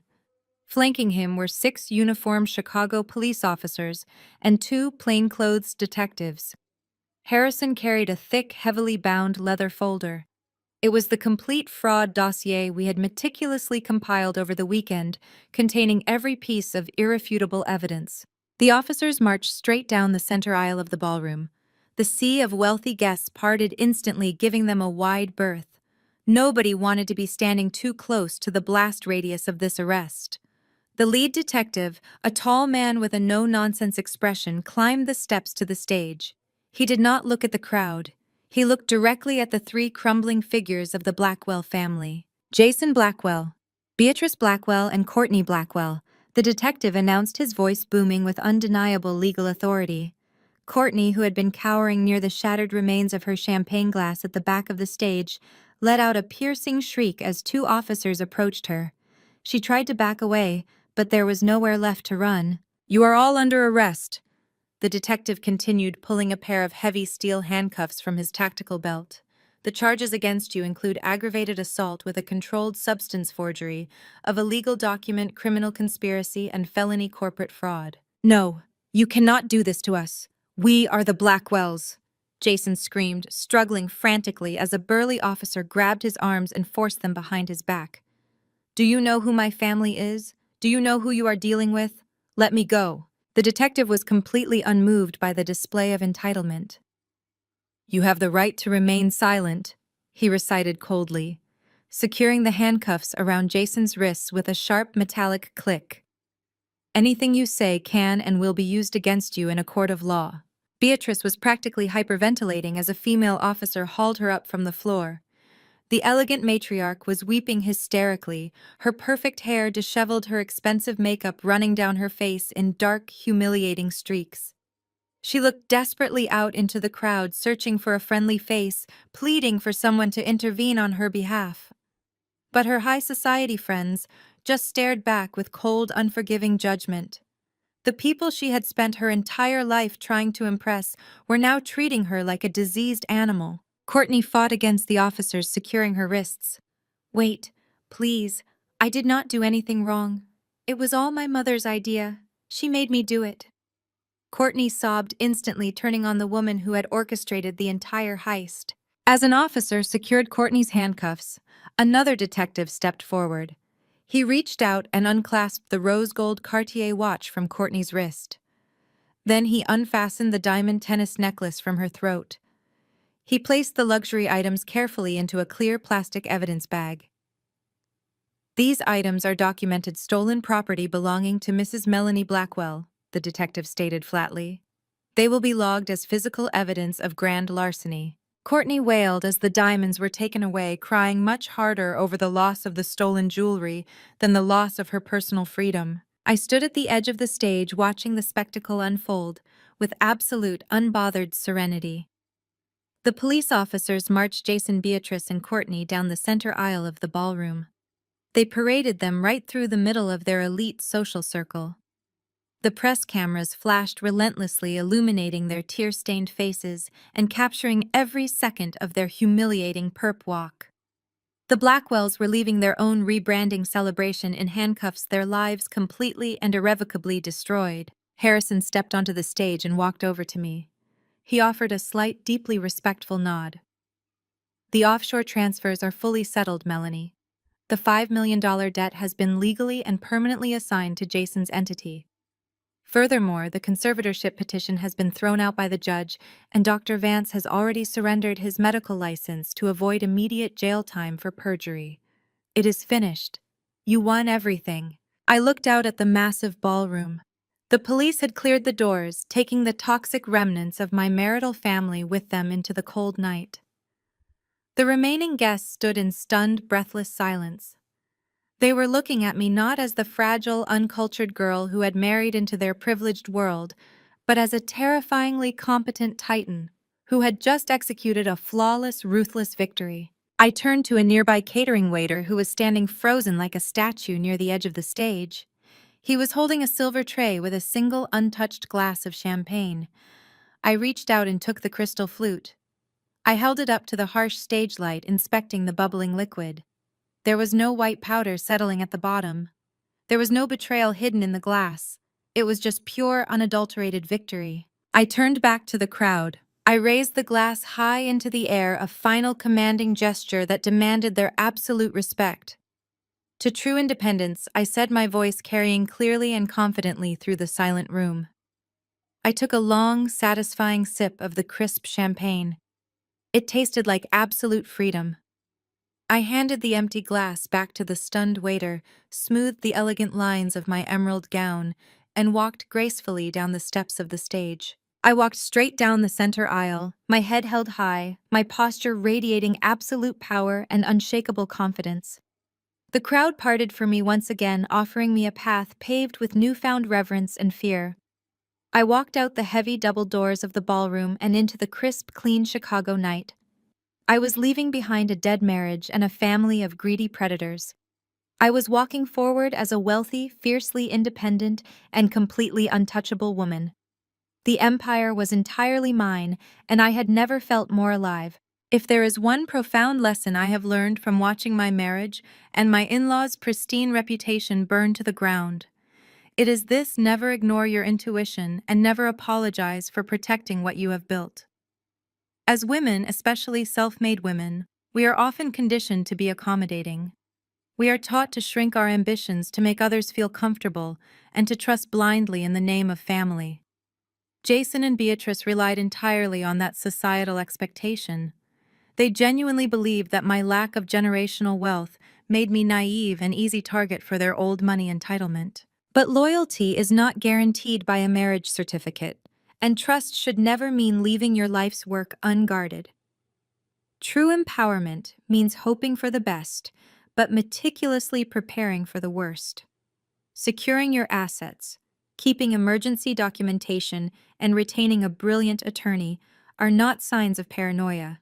They are the armor you must wear in a world that constantly underestimates female competence. When toxic, greedy people finally show you who they really are, do not argue with them. Do not try to convince them of your worth or beg for their respect. Instead, step back. Let them speak, let them scheme, and let them dig their own graves while you quietly hold the shovel. True power isn't about being the loudest in the room, it is about being the most prepared. Have you ever had to outsmart someone who severely underestimated your intelligence and worth? How did you protect your peace and your assets when the people closest to you showed their true colors? Share your triumphant stories in the comments below. If my journey to absolute independence resonated with you, please hit that like button and subscribe for more stories of women reclaiming their power. Remember, your empire is yours alone, never hand over the keys.